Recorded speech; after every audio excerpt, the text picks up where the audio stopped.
चलिए तो Bhavin you can start now. Okay, hello everyone, आप सबका स्वागत है अभी के इस ज्ञान क्लब ने जो ऑर्गेनाइज किया है ये सेशन जो है लिथियम आयन बैटरी के ऊपर, क्योंकि अभी जो बैटरीज ज़्यादातर आ रही है वो सारी लिथियम की आ रही है, लिथियम आयन से बन रही है।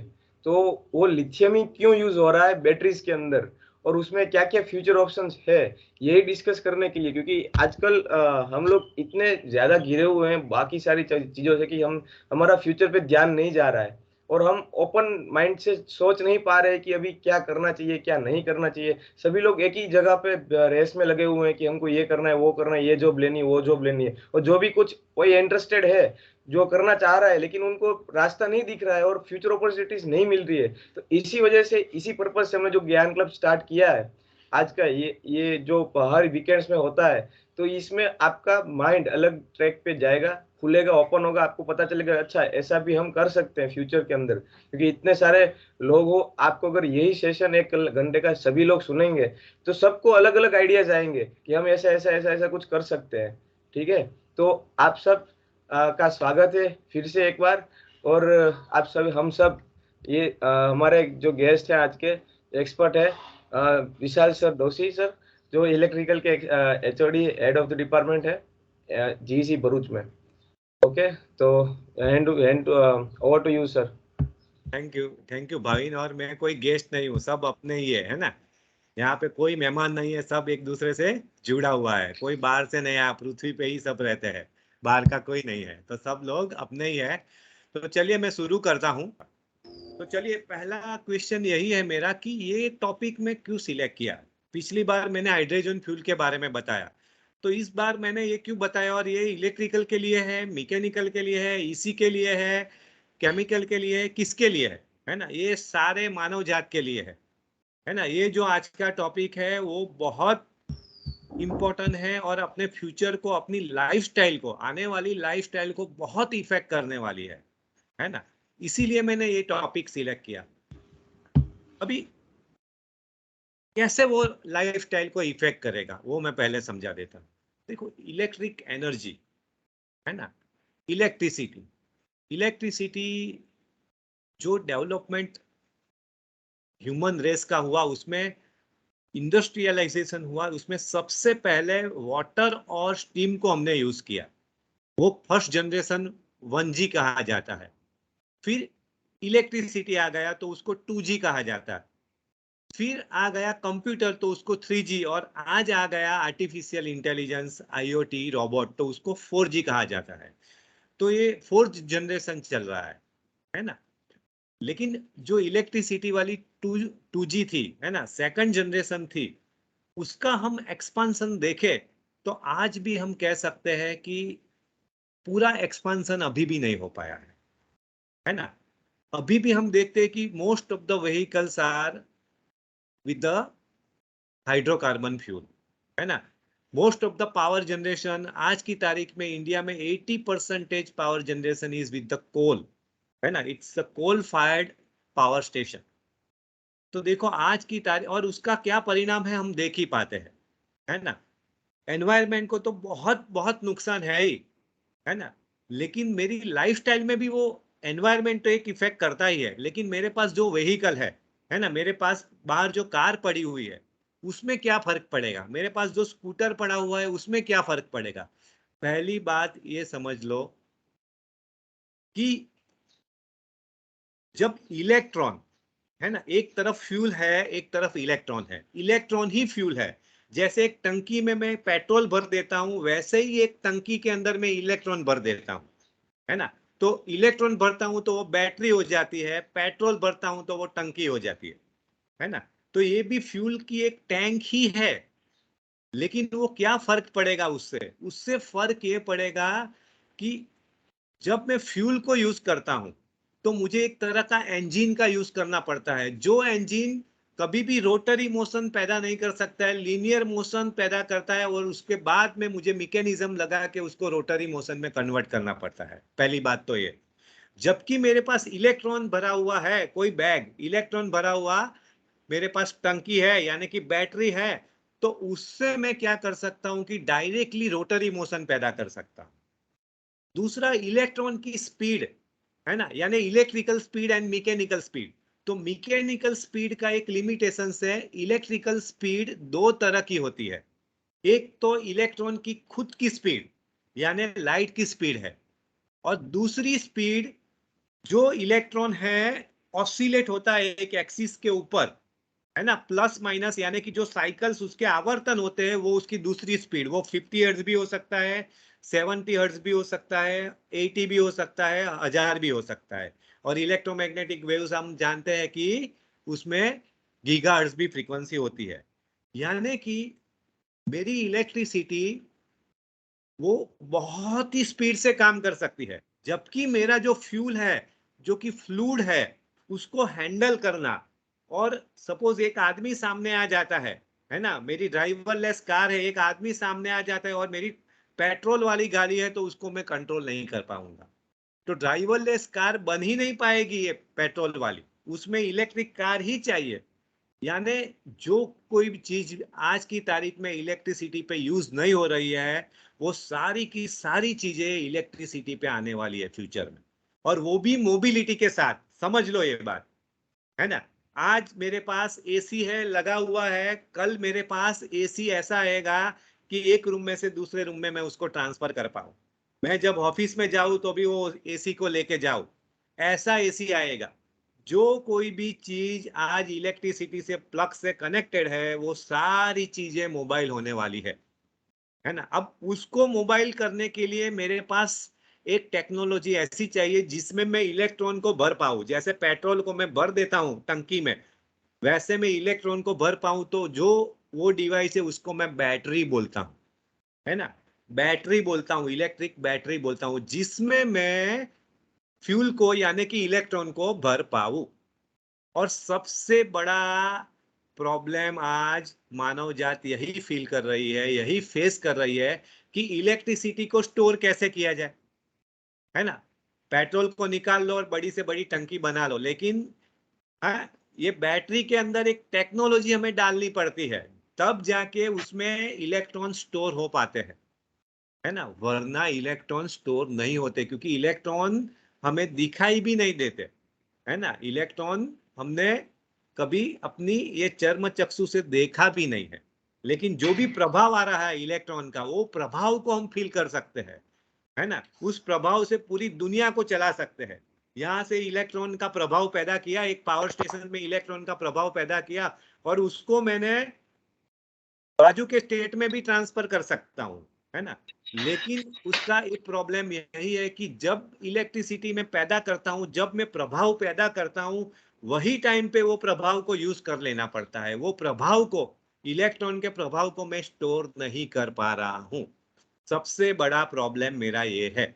और स्टोर करने के लिए, इलेक्ट्रिसिटी स्टोर करने के लिए एक ही डिवाइस है मेरे पास, बैटरी।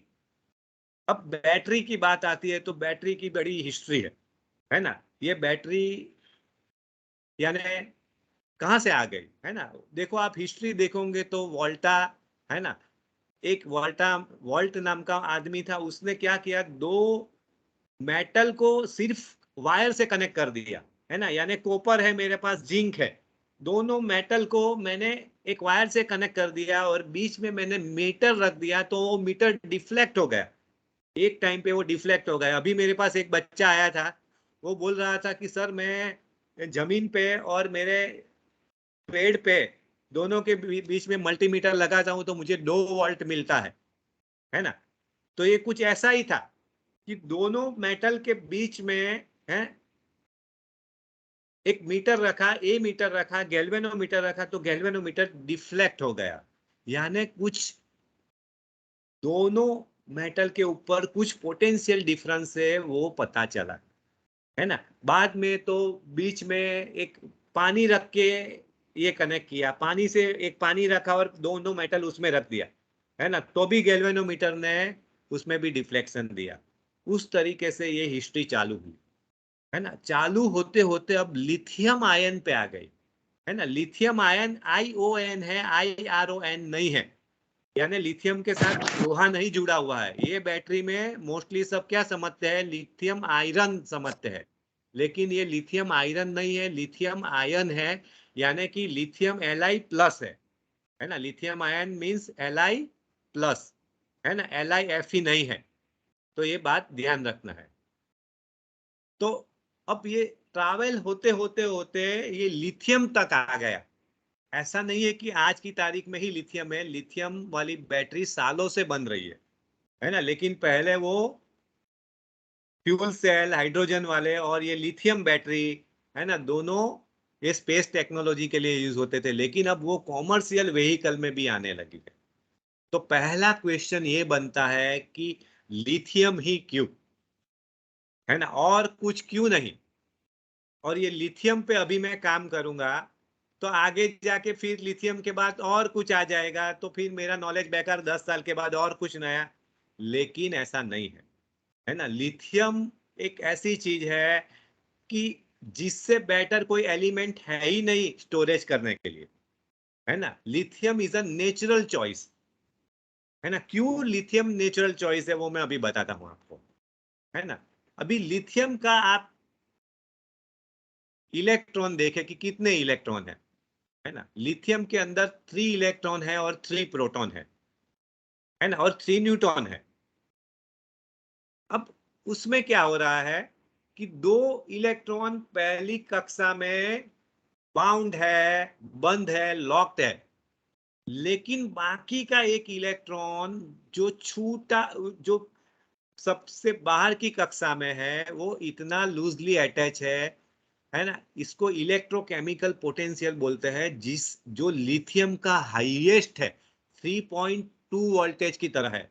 यानी कि वो इलेक्ट्रॉन देने की टेंडेंसी सबसे ज्यादा कोई मेटल की है तो वो लिथियम की है।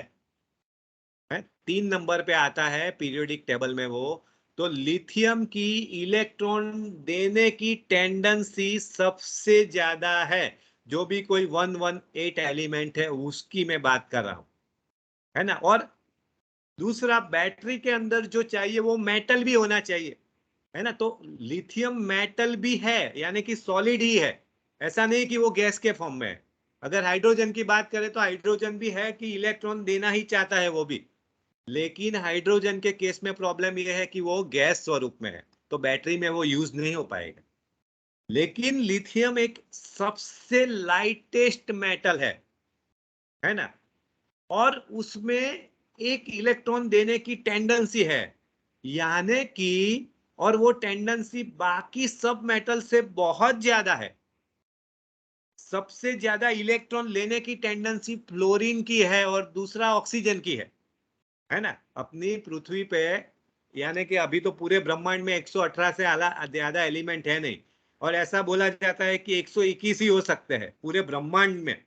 121 से ज्यादा एलिमेंट हो ही नहीं सकते, है ना। वैसे तो 120 की ही बात है ना। 120 में सारी कक्षा के फूल हो जाएगी, तो उससे ज्यादा कोई एलिमेंट हो ही नहीं सकते। यानी अभी भी 2 एलिमेंट ऐसे हैं कि जो नहीं मिले हमें, है ना, जो कहीं पे हो सकते हैं। और जो 118 एलिमेंट है वो भी सारे पृथ्वी पे ऐसा नहीं है। कुछ एलिमेंट मंगल पे से हमें मिले हैं, है ना, लेकिन वो पृथ्वी पे से नहीं मिले हैं। चलिए वो बात नहीं है। तो ये सबसे लाइट वेट वाली एक मेटल है जिसमें इलेक्ट्रॉन अवेलेबल है। 1 इलेक्ट्रॉन फ्रीली अवेलेबल है 3 प्रोटॉन और 3 न्यूट्रॉन के ऊपर। बाकी सब आगे मेटल देखे तो कार्बन और एक और है कि जिसमें 4 इलेक्ट्रॉन है, लेकिन कार्बन का क्या है कि वो इलेक्ट्रॉन लेता भी है और इलेक्ट्रॉन देता भी है ना। तो उसका आचरण उस तरीके से फिक्स नहीं है। ये लिथियम क्या है कि इलेक्ट्रॉन देने की ही टेंडेंसी करता है, यानी कि वो लिथियम आयन बना लेता है अपने आप, है ना। उसको खुली एयर में रखा जाए तो अपने आप ही वो लिथियम आयन बन जाता है। वो इतना रिएक्टिव कि वो प्योर फॉर्म में तो सिल्वर जैसा है ना, लेकिन उसको पानी में डाल दे तो पानी के साथ रिएक्ट कर ले, हवा के ऊपर खुला रखे तो हवा में भी वो रिएक्ट कर ले। तो उसका इतना इलेक्ट्रॉन देने की टेंडेंसी है, और वजन में सबसे हल्का, क्योंकि वो अपने पीरियोडिक टेबल में सबसे ऊपर है।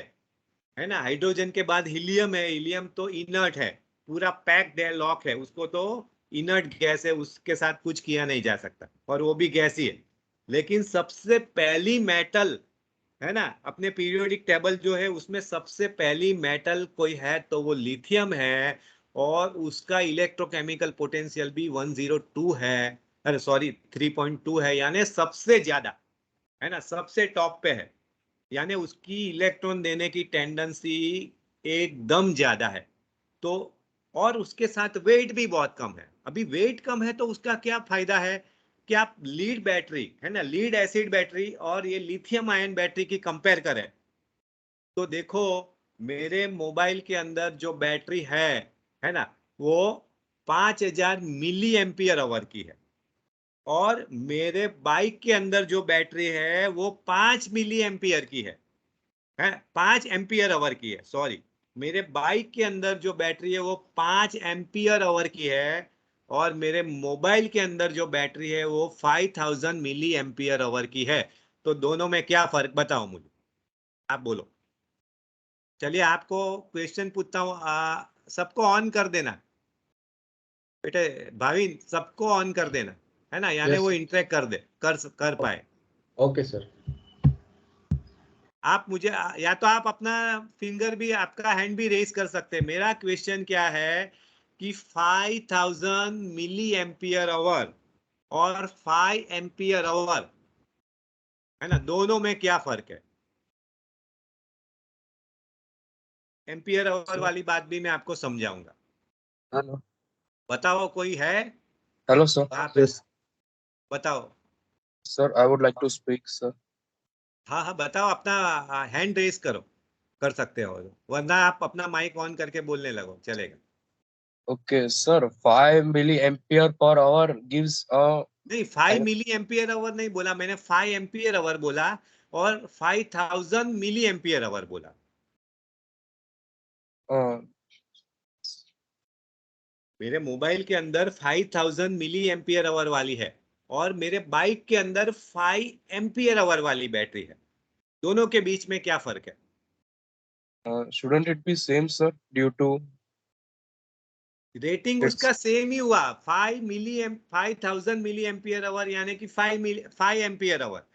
लेकिन मेरे बाइक के अंदर जो बैटरी है वो लेड एसिड बैटरी है, इसमें लिथियम आयन बैटरी है, या तो लिथियम पॉलीमर है ना, लिथियम पॉलीमर बैटरी है ना, क्योंकि उसमें जो इलेक्ट्रोलाइट है वो जेल जैसा है, ड्राई ही है ऐसा समझ लो, तो उसको पॉलीमर बोलते हैं, है ना। लेकिन इलेक्ट्रोलाइट है जो लिक्विड आता है अंदर, तो उसको लिथियम आयन बोल देते हैं।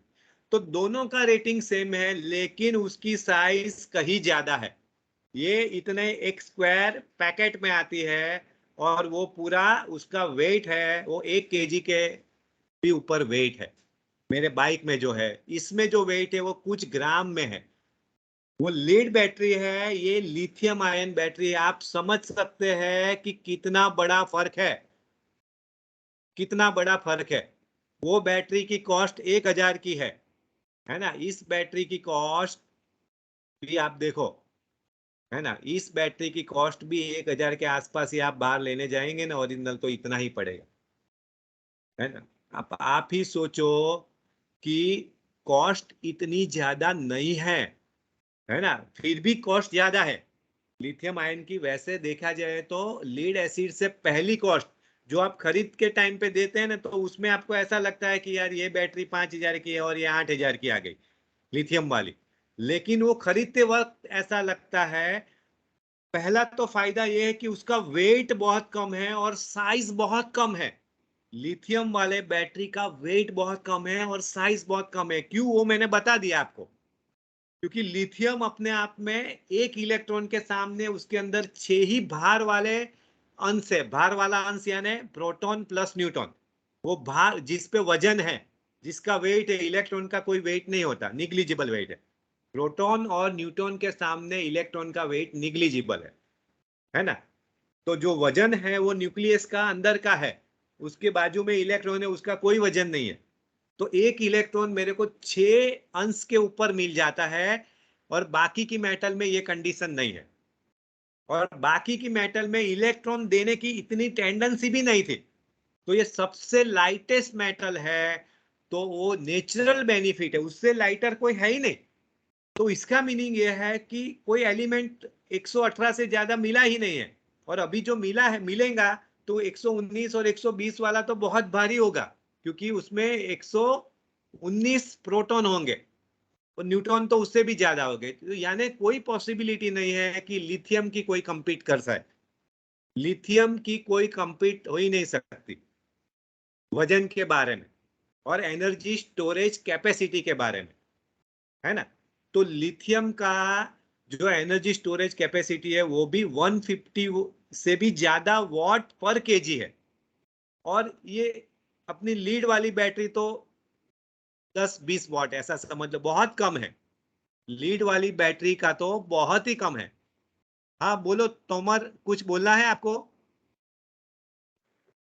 Yes sir. सर ये हाँ पूछना था, जैसे कि लिथियम भी बहुत रिएक्टिव है, हाँ तो सर सोडियम भी तो बहुत रिएक्टिव है, वो भी है। इलेक्ट्रॉन बहुत जल्दी फेंक सकता है यस और वो सोडियम भी अबंडेंट जैसा, भी है। यस यस, तो सोडियम वाली बैटरी भी है, सोडियम वाली बैटरी भी आई है ना। लेकिन उसका जो इलेक्ट्रोकेमिकल जो प्रॉपर्टी है, जो 3.2 वोल्ट बोला, वो सोडियम का आप देख लेना, मेरे ख्याल से 1 के आसपास ही है ना। वो इतना जितना इसका टेंडेंसी है उतना उसका टेंडेंसी नहीं है। और सोडियम का आप टोटल अंश भी देख लेना, यहाँ पे 1 इलेक्ट्रॉन के सामने 6 अंश है, वहां पे कितने इलेक्ट्रॉन के सामने 1 इलेक्ट्रॉन के सामने 6 अंश आते हैं, है ना, वो भी आप देख सकते हैं, है ना।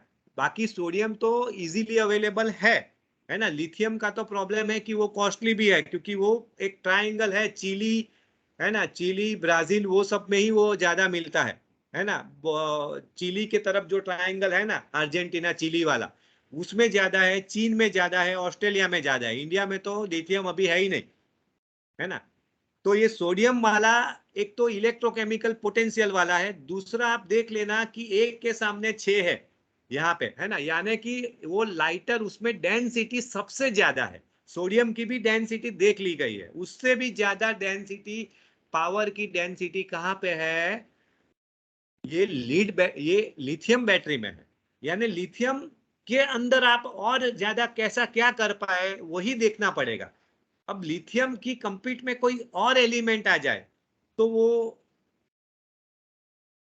डाइजेस्ट नहीं होता।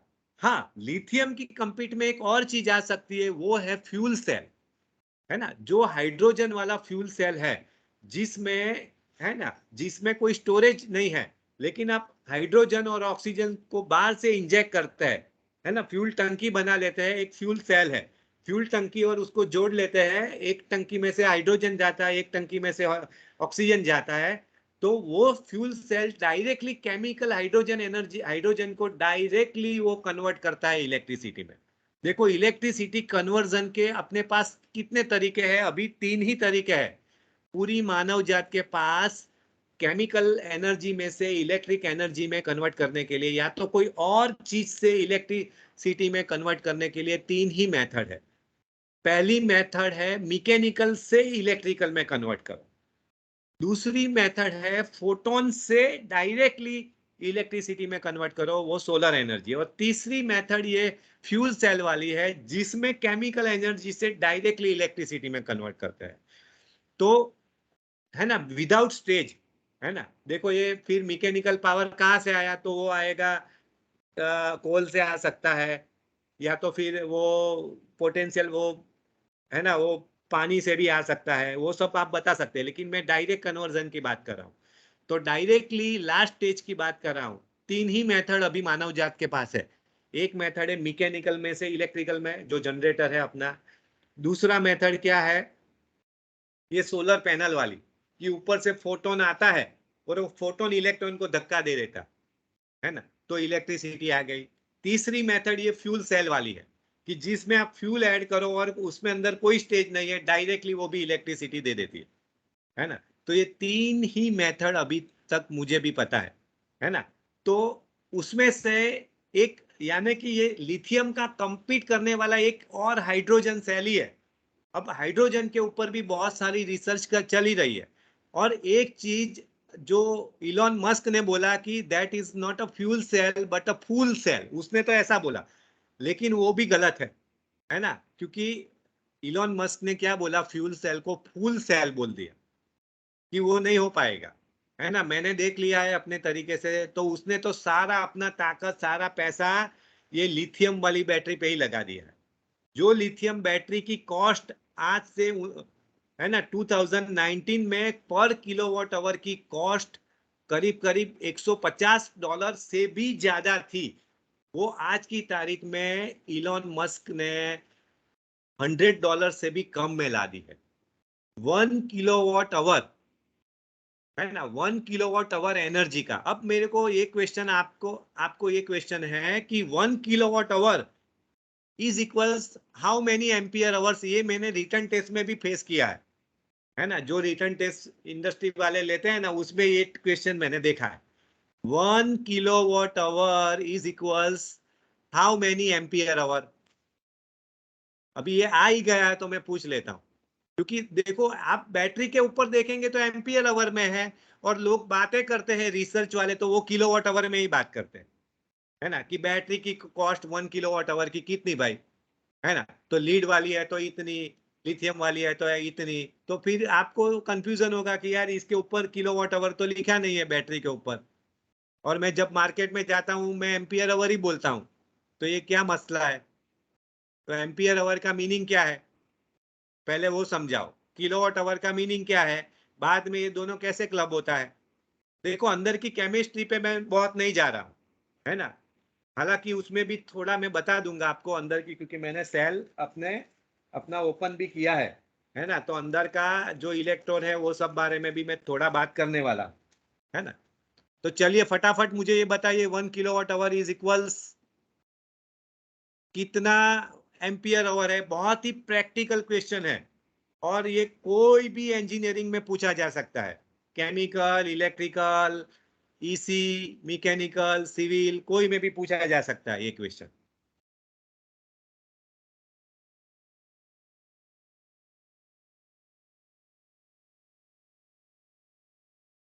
देखो जब भी हम बैटरी की बात करते हैं तो स्टैंडर्ड कुछ भी नहीं बोला है ना, तो हम उसको 12 वोल्ट पे ले लेते हैं। हालांकि लीड बैटरी सिर्फ 12 वोल्ट की आती है, लेकिन ये लिथियम आयन बैटरी 48 वोल्ट तक भी आती है सिंगल यूनिट, है ना, यानी सिंगल यूनिट के अंदर बहुत से सब सेल है, लेकिन उसको पैक करके एक सिंगल यूनिट 48 वोल्ट का बनाया जाता है, 24, 36, 12 वोल्ट का भी बनाया जाता है ना, सिंगल यूनिट। तो उसके अंदर बहुत सारे सब सेल है ही, है ना।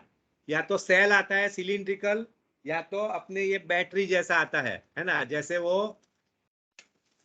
देखो ये, है ना, ये खोलता हूं मैं अंदर से बैटरी के अंदर तो सांप की तरह ये देखो ऐसे खुलता है ना, बहुत सारे, इतना लंबा हो जाता है। ये तो बहुत छोटी बैटरी है पुरानी, लेकिन अगर 5000 मिली एम्पियर आवर वाली बैटरी हुई ना, तो ये इतना बड़ा हो सकता है। कितना मैंने मेजर नहीं किया है, लेकिन बहुत बड़ा ये अंदर हो सकता है, वो भी बात करता हूं मैं अभी, है ना। तो एक सिलिंड्रिकल है और एक के स्क्वायर है, पैकिंग जैसा है, अपने अपने मोबाइल के अंदर पैकिंग जैसा है, लेकिन ये जो व्हीकल में है वो सिलिंड्रिकल सेल है, सेल रख के उसको कनेक्ट किया जाता है। तो एक मॉड्यूल होता है, दूसरा ऐसे सब मॉड्यूल को कनेक्ट करके पूरा एक बैटरी पैक बनाया जाता है, पूरा बैटरी पैक बनाया जाता है ना, जो कि वो कार में, है ना, इलेक्ट्रिक व्हीकल में वो यूज होता है। तो 1 किलोवाट आवर यानी कुछ नहीं बोला है तो 12 वोल्ट ले लो, है ना, 12 वोल्ट। अब किलोवाट आवर, है ना, किलोवाट आवर तो हो गया 1000 वॉट × सेकंड, है ना। वॉट यानी क्या हो गया, V × I हो गया, है ना। तो 1000 V × I, तो अब V12 है तो 1000 को 12 से डिवाइड करो, कितना आता है देखो।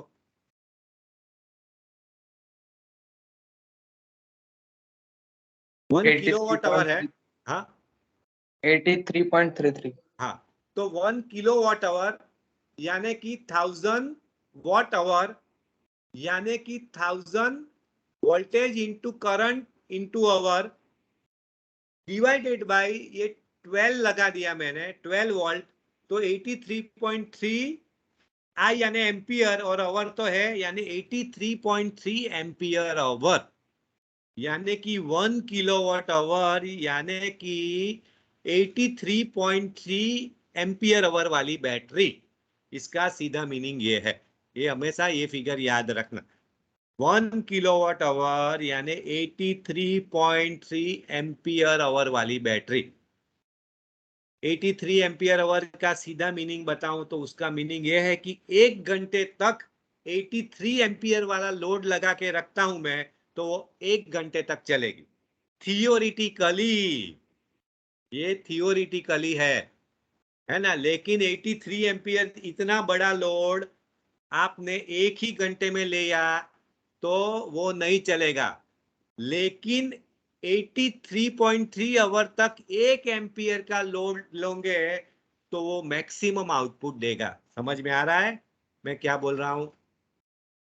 सपोज 80 एम्पियर आवर है तो उसका मीनिंग ये है कि 80 एम्पियर वाला लोड मैं 1 आवर तक ले सकता हूं। पहला पॉसिबिलिटी। एक्सट्रीम 2 पॉसिबिलिटी दिखाता हूं, है ना। दूसरा, 1 एम्पियर वाला मैं 80 आवर्स तक भी ले सकता हूं। आधे एम्पियर वाला मैं 80 यानी 160 आवर्स तक भी ले सकता हूं। दोनों चीज हो सकती है ना। तो ये एक्सट्रीम चीज क्या थी कि मैंने 80 एम्पियर वाला 1 आवर में ही ले लिया, या तो 160 वाला हाफ आवर में ले लिया, तो वो 80 एम्पियर तक वाला लोड 1 घंटे तक नहीं चलेगा, है ना। थियोरिटिकली चलना चाहिए लेकिन वो नहीं चलेगा, है ना। तो ये बात ध्यान रखनी। तो उसका जो डिस्चार्ज रेट है वो भी इंपॉर्टेंट है ना। लेकिन लिथियम आयन बैटरी में वो भी बहुत बढ़िया है कि उसका डिस्चार्ज रेट में आप कोई भी वेरिएशन करो, यानी आप, है ना, आप 5 आदमी को बिठा के ले जाओ कार में, 4 आदमी को बिठा के ले जाओ, है ना। आपका रोड है वो बहुत ही स्मूथ है ना, या तो रोड है वो बहुत ही, है ना, वो बहुत ही फ्रिक्शन वाला है, या तो आप स्पीड बहुत ज्यादा रखते हैं कम रखते हैं, तो वो वाइड रेंज आता है ना। तो वो सारा लोड लिथियम आयन बैटरी पे है, फिर भी वो 92% तक आउटपुट दे देती है, जबकि लीड बैटरी ऐसा नहीं कर सकती। लीड बैटरी अच्छी कंडीशन में भी 60-70% ही चार्ज, यानी उसकी एफिशिएंसी कम है। तो आपको ऐसा लगता है इनिशियली कि लिथियम बैटरी महंगी है, लेकिन 10 एम्पियर आवर वाली लिथियम बैटरी ले लो और 10 एम्पियर वाली लीड बैटरी ले लो, तो लीड वाली, जो लिथियम वाली आउटपुट देती है वो लीड वाली नहीं दे पाएगी। यानी लीड वाली आपको 10 की जगह पे सेम आउटपुट के लिए 14 की चाहिए, 15 की चाहिए, तो वो कॉस्ट फिर से वहां बढ़ेगी। फिर अभी तो एक बहुत बड़ा डेवलपमेंट है कि ये जो बैटरी लिथियम वाली है, मैंने अभी पूछा एक मेरे फ्रेंड से, ये जब मैं मुझे देना था तो मेरा एक फ्रेंड मैंने निकाल लिया ढूंढ के कि जिसके पास ये कार है, टाटा की, उसके पास कार है, इलेक्ट्रिक कार है। तो उसने मुझे क्या बताया कि बैटरी की गारंटी कितनी दी, कोई बता सकता है? लिथियम वाली बैटरी की गारंटी कितनी दी? सर कितनी बेटे बताओ? 5 years. हम्म। और ये वो लीड वाली कितनी की देते थे? Approx 1 or 2 years. देखो, सही है आपकी बात, वो 2.5+2.5 वाली देते थे। कौन? ज्यादा से ज्यादा 2.5+2.5 लीड में जो सबसे बढ़िया टेक्नोलॉजी वाली कंपनी एक्साइड है, जो एक्साइड 2.5+2.5 वाला देता था। जापान की भी कंपनी कुछ बढ़िया है तो वो भी ज्यादा से ज्यादा 2.5+2.5 ईयर। तो ये टाटा वाला ने 5+5 ईयर्स दे दिया, यानी 10 ईयर्स, है ना। और अभी जो डेवलपमेंट रिसेंटली है तो उसकी लाइफ बढ़ के कुछ ही टाइम में 25 ईयर्स हो जाएगी।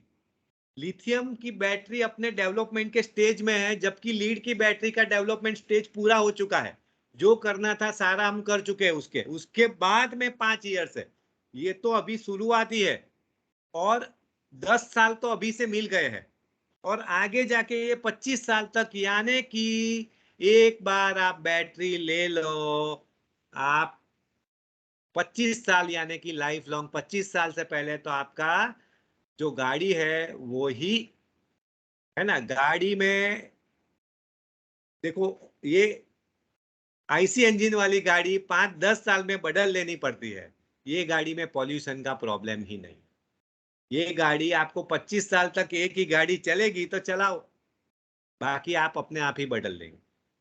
देखो, तो बहुत ही सस्ती पड़ने, आपको ऐसा लगता है कि वो महंगी है कार, लेकिन ये कार बहुत ही सस्ती है। कार महंगी नहीं है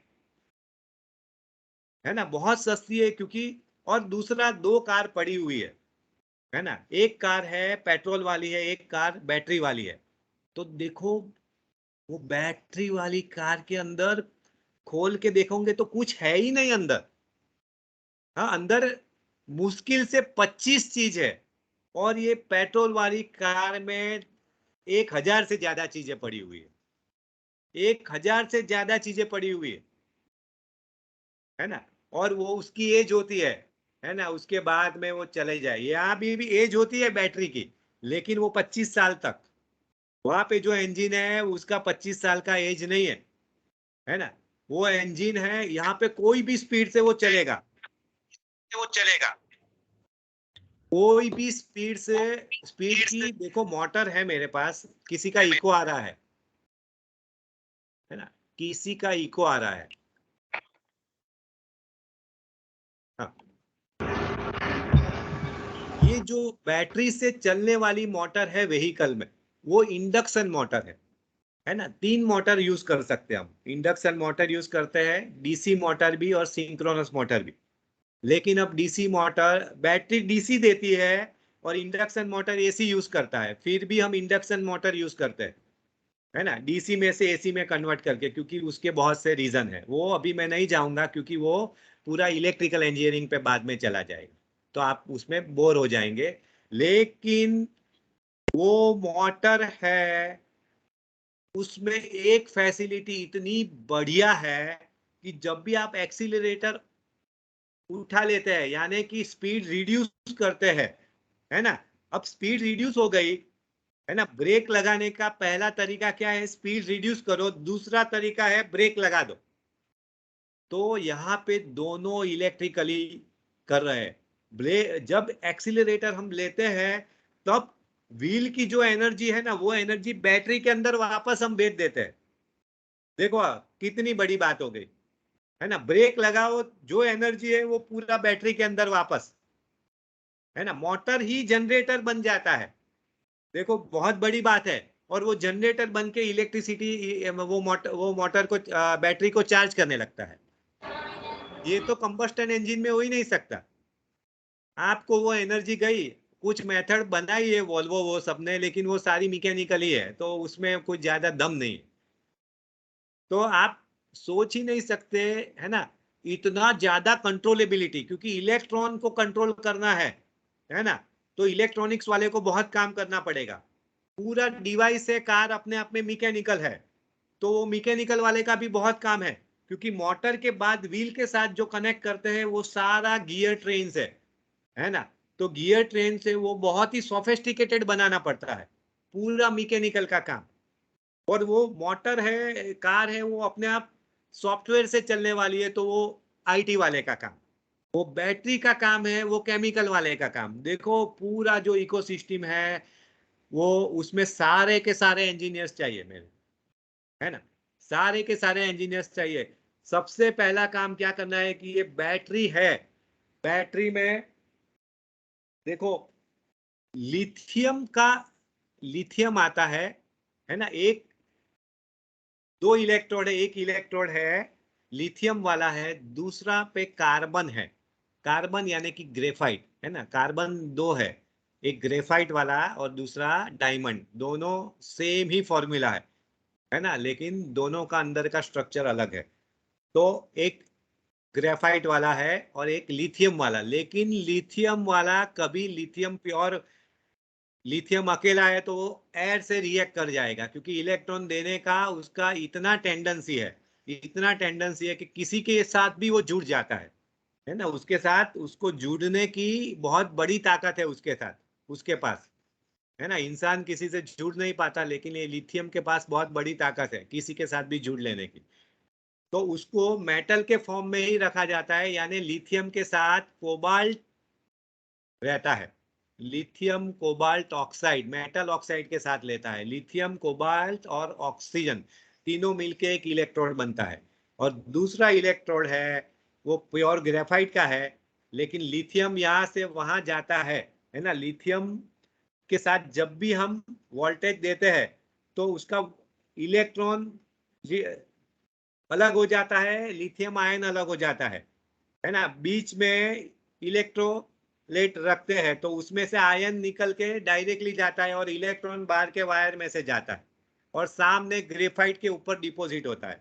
तो वहां पे क्या हो जाता है, लिथियम और ग्रेफाइट का एक चीज बन जाता है। तो इधर क्या है, लिथियम, एक तरफ लिथियम कोबाल्ट ऑक्साइड है, दूसरी तरफ लिथियम कार्बाइड है ना। दोनों चार्जिंग डिस्चार्जिंग होता रहता है तो एक दूसरे के आसपास चलता रहता है। अभी मैंने ये कहा कि 25 इयर्स की लाइफ, तो उसका मीनिंग यहाँ पे पता चलेगा कैसे। देखो, एक बैटरी की लाइफ कैसे डिसाइड होती है, उसका चार्जिंग और डिस्चार्जिंग साइकिल है ना। तो वो चार्जिंग डिस्चार्जिंग साइकिल 1000 पे से अभी 3000 पे आया और 3000 से अब 10,000 हो रहा है। तो वो क्या है, साइकिल का मीनिंग क्या। साइकिल का मीनिंग ये है कि सपोज मैं एक रेटिंग देता हूं कि वो इसको, इस बैटरी को मैं 100 साइकिल तक चार्ज डिस्चार्ज कर सकता हूं। तो उसका मीनिंग ये है कि मुझे ऐसा बोलना पड़ेगा कि after 100 cycle of charging discharging this battery capacity will reduce up to this point, mean 60% और अप टू 80% और अप टू 50%। ऐसा मुझे बोलना पड़ेगा, है ना। यानी कि ये बैटरी है, ये 25 साल में उसके कैपेसिटी घट के सिर्फ कितनी आएगी, 80% आ जाएगी, ऐसा बोलते हैं। अभी 10 साल का दिया है, लेकिन बाद में ये लोग इसका इंक्रीज करके 25 साल होने को जा रहा है ना। ऐसी टेक्नोलॉजी मिल चुकी है कि वो 25 साल तक चले और 25 साल के बाद उसकी कैपेसिटी 80% तक ही रिड्यूस हो, ऐसी बात है ये, है ना। तो बैटरी की कैपेसिटी क्यों रिड्यूस होती है, क्योंकि ये लिथियम जो है, जैसे फॉरवर्ड साइकिल होता है, लिथियम में से वहां सामने कार्बन के ऊपर चला जाता है, फिर कार्बन में से लिथियम यहाँ पे आ जाता है। एक दूसरे में जो ट्रैवल होता है उसमें लिथियम की क्वांटिटी जितनी रिड्यूस हो जाती है ना, उसके ऊपर उसकी कैपेसिटी रहती है। अगर लिथियम 25 साल, वो 1000 साइकिल के बाद भी लिथियम इतना ही रहता है ना। लिथियम जो ओरिजिनल इलेक्ट्रोड पे था कोबाल्ट के साथ, उतना ही लिथियम जुड़ा हुआ रहता है 1000 साइकिल के बाद, तो उसकी मीनिंग है कि उसकी कैपेसिटी अभी भी इतनी है। लेकिन वो 1000 साइकिल के बाद रिड्यूस होके 90% हो जाता है, क्योंकि उसमें और केमिस्ट्री है अंदर, जिसमें केमिकल इंजीनियर को काम करना पड़ता है। वो इलेक्ट्रोलाइट के साथ, है ना, वो कोबाल्ट के साथ वो स्थायी बना देता है। फिर वो उसमें से इलेक्ट्रॉन नहीं निकल सकता, वो एकदम बॉन्डिंग बहुत पावरफुल हो जाता है ना। तो फिर वो लिथियम यूज में नहीं रहता। तो बैटरी की लाइफ ऐसे डिसाइड होती है। लिथियम वाली बैटरी की लिथियम अंदर बना रहे, है ना, कि उसके लिथियम के आयन बनते रहे। लेकिन जो पहले कैपेसिटी 100% है, बाद में चार्जिंग डिस्चार्जिंग करते हैं तो उसकी कैपेसिटी रिड्यूस हो जाती। तो उस पे से उसकी एज गिनी जाती है, वो साइकिल्स में हम गिनते हैं।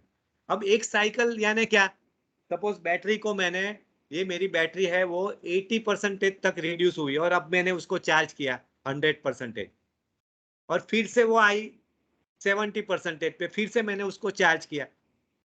तो चार्जिंग साइकिल का मीनिंग क्या, अब मैं वो बात कर रहा हूँ। देखो, एक के बाद एक चीजें मैं आपको उसके अंदर की बता रहा हूँ, कॉमर्शियल चीजें, है ना। उसके अंदर की केमिस्ट्री मैंने कुछ ही बताई है आपको।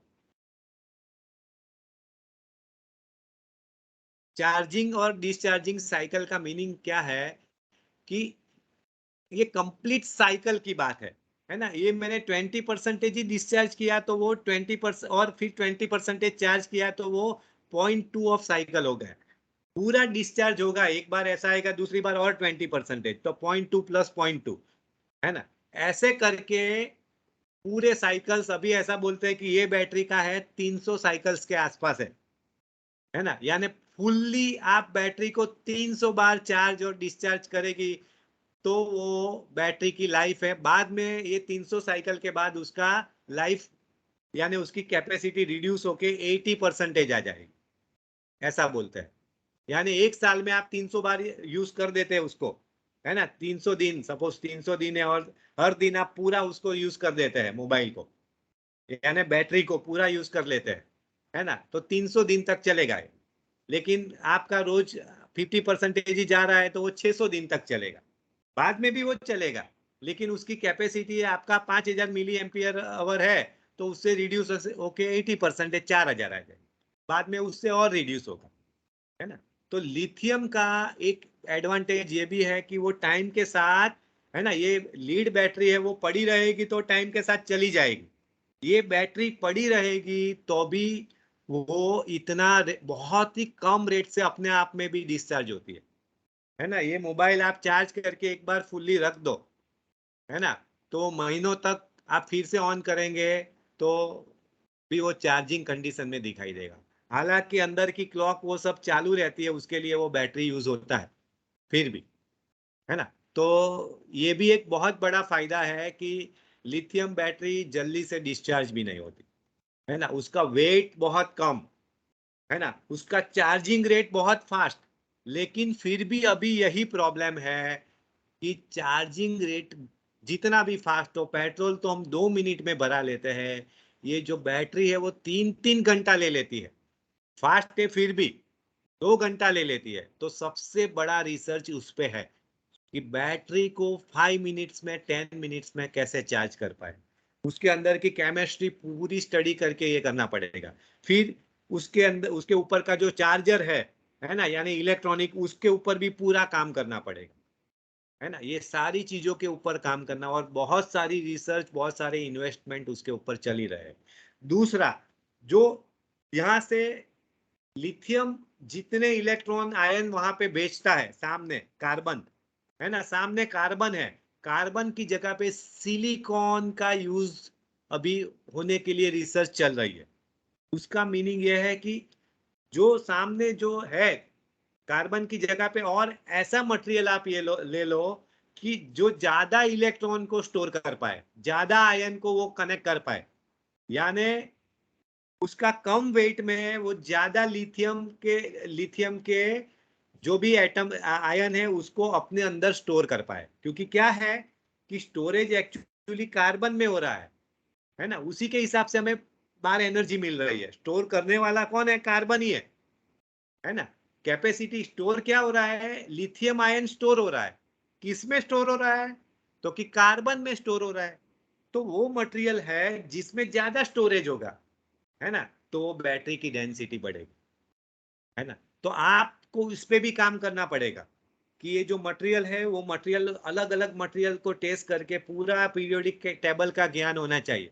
उसके ऊपर से आपको आइडिया आना चाहिए कि ये चलेगा, है ना। और या तो ये मटेरियल में ये मैं साथ में मॉडिफिकेशन करूं और अलग मॉलिक्यूलर 108 एलिमेंट, 118 तो है ही, लेकिन और कुछ ऐड करके आप सैकड़ों अलग एलिमेंट भी, अलग मॉलिक्यूलर भी बना सकते हैं। तो ऐसा लाना पड़ेगा कि जिसमें लिथियम आयन ज्यादा स्टोर हो पाए, स्पीड से स्टोर हो पाए, है ना, यानी कि उसका चार्जिंग स्पीड भी बहुत बढ़ जाए। समझ में आ रहा है ना। ये सारी चीजें, उसका जो इलेक्ट्रॉनिक है ना, वो जो चार्जिंग करने वाला पूरा इलेक्ट्रॉनिक पे काम करना पड़ेगा, है ना। तो ये सारी बातें हैं कि उसका कॉस्ट और रिड्यूस होना पड़ेगा। अभी भी उसका कॉस्ट 1 किलोवाट आवर का 90-100 डॉलर तक है ना। और जो मोटर में बैटरी आती है ना, वो कितने किलोवाट आवर की आती है? 25 से 50, डिपेंड अपॉन उसका मोटर का कैपेसिटी, डिपेंड अपॉन उसका रेंज, है ना। ट्रक में और बड़ा आएगा, कार में छोटा आएगा, लेकिन 25 से 50 किलोवाट आवर तक मैंने, मेरे ध्यान में आया है ना। अभी इतनी कारें हैं नहीं, है ना। अभी मैंने यहाँ पे चेक किया तो भरूच में तो अभी इलेक्ट्रिक कार लेना है तो बड़ौदा या तो सूरत जाना पड़ेगा, यहाँ मिल भी नहीं रही है ना। लेकिन जो इस हिसाब से पेट्रोल के प्राइस, पॉल्यूशन, है ना, उस हिसाब से इलेक्ट्रिक कार बहुत सस्ती पड़ने वाली है। अभी ये पेट्रोल कार आपको महंगी लगती है, लेकिन उसका पेट्रोल कार का जो ऑनरशिप कॉस्ट है, इनिशियल कॉस्ट और ऑनरशिप कॉस्ट, दो कॉस्ट होती है ना। इनिशियल कॉस्ट यानी अभी परचेस किया, ऑनरशिप कॉस्ट यानी हर महीने पे उसका जो खर्चा होता है वो, है ना, वो खर्चा ये बैटरी वाली मोटर में बिल्कुल भी नहीं है, मेंटेनेंस लेस है। और एक बहुत बड़ा स्कोप आपके लिए, बैटरी का जो झंझट है ना, उसके लिए बैटरी स्वैपिंग पॉलिसी ला रही है। अभी अभी ही मैंने कल 2 दिन पहले ही सुना कि इंडिया की गवर्नमेंट बैटरी स्वैपिंग पॉलिसी बना रही है ना। यानी कि आप कहीं पे जाओ और चार्ज मत करो वो बैटरी, यानी वो पूरा बैटरी पैक है, वो बैटरी पैक को रिप्लेस करके दूसरा ले लो। तो उसका पूरा इकोसिस्टम बनना है ना, चार्जिंग वाला पूरा इकोसिस्टम बनना है, अभी कहीं पे नहीं है। तो उसके लिए मेरे ख्याल से हजारों स्टार्टअप आएंगे, हजारों स्टार्टअप आएंगे। ये बैटरी को कैसे स्वैप कर रहे, है ना, मेरी बैटरी है ना, वो मैं रख के दूसरी बैटरी लेके चला जाऊंगा, उसमें मेरे को कोई इंसान नहीं चाहिए, पूरा ऑटोमेशन ही चाहिए, है ना। इंसान भी है तो भी बहुत कुछ ऑटोमेशन से होगा। तो वो सारा सिस्टम आप कैसे एस्टेब्लिश करेंगे, है ना, वो बहुत इंपॉर्टेंट रहेगा, है ना। तो ये बैटरी स्वैपिंग वाला और ये जो चार्जिंग स्टेशन बनाएंगे उसको कैसे हैंडल करेंगे, कोई इंसान नहीं चाहिए मुझे, है ना। ये पेट्रोल नहीं है कि भरना पड़े, ये तो इलेक्ट्रॉन ही है ना। और वो इलेक्ट्रॉन अपने आप ही कंट्रोल होता है, इलेक्ट्रॉनिक डिवाइस से इलेक्ट्रॉन, एक एक इलेक्ट्रॉन का हिसाब रखेंगे। ऐसा इलेक्ट्रॉनिक्स आने वाला है कि एक एक इलेक्ट्रॉन का हिसाब रखेंगे हम, है ना। ये एक इलेक्ट्रॉन, अभी तो 1 एम्पियर की बात करेंगे, कर रहे हैं, बाद में एक एक इलेक्ट्रॉन की बात करेंगे फ्यूचर में। ये वक्त आने वाला है, बहुत दूर नहीं है, अगले 10 साल में ये वक्त आ जाए कि एक एक इलेक्ट्रॉन का हिसाब रखा जाए, यानी सब कुछ ऑटोमेशन, है ना। और करना ही पड़ेगा, इकोनॉमी को बढ़ाना है ना। एक आदमी अभी 5,000 रुपये का उत्पादन करता है, आगे जाके वही आदमी को 10,000 रुपये का उत्पादन करना है।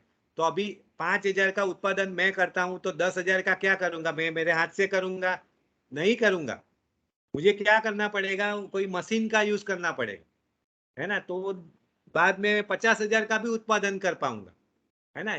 देखो, एक आदमी, हर प्रॉस्परस कंट्री में एक आदमी दीठ उत्पादन गिना जाता है। तो आदमी दीठ उत्पादन बढ़ाना है तो ये ऑटोमेशन लाना ही पड़ेगा, वरना हम कितना काम करेंगे। तो ऑटोमेशन कोई गलती नहीं है, उससे कोई अनएम्प्लॉयबिलिटी आने वाली है नहीं, उससे आपका उत्पादन बढ़ेगा, है ना। एक आदमी जितना हैंडल कर सकता है उससे ज्यादा हैंडल कर पाएगा चीजें, है ना, क्योंकि वेल्थ तो बढ़ानी ही है सबको। तो ये टेक्नोलॉजी लानी ही पड़ेगी, और इतने सारे स्टार्टअप चाहिए, आप बिलीव नहीं करेंगे। मैंने देखा है, आईआईएम में जाके देखा है कि ये बैटरी स्वैपिंग और बैटरी चार्जिंग पे इतने सारे लोग काम कर रहे हैं अभी भी, है ना। आपका भी बहुत बड़ा स्कोप है उसमें, है ना। एक मैंने हाइड्रोजन फ्यूल बताया, अब ये बैटरी वाला मैं बता रहा हूँ। आगे जाके मैं इलेक्ट्रिक व्हीकल पे भी एक लेक्चर अगले सैटरडे या उसके बाद के सैटरडे में रखना चाहता हूँ, है ना। तो अभी ये सेल में बता देता हूँ कि देखो, है ना, ये ऐसा आता है। अभी इसमें आपको क्या लगेगा, ये है क्या भाई, ये तो कुछ समझ में नहीं आता, ये भी इसके ऊपर है, निकल गया था, है ना। एक कोपर के ऊपर देखो, ये ग्रेफाइट लगा हुआ है ना, कोपर के ऊपर ग्रेफाइट है। ये बीच में सेपरेटर, ये ऐसे था, है ना, ऐसे साथ में था, बीच में ये सेपरेटर है ना। ये सेपरेटर में इतने छोटे होल है, हमें हम देख नहीं पाते। क्यों क्यों सेपरेटर रखते हैं कि अगर बीच का जो इलेक्ट्रोलाइट है, इसके ऊपर ही इलेक्ट्रोलाइट लगा हुआ होता है ना। ये सेपरेटर के दोनों तरफ इलेक्ट्रोलाइट लगा हुआ होता है, वो मुझे दिखाई नहीं दे रहा, है ना। वो भी एक सेमी सॉलिड फॉर्म में ही होता है, या तो सॉलिड फॉर्म में होता है।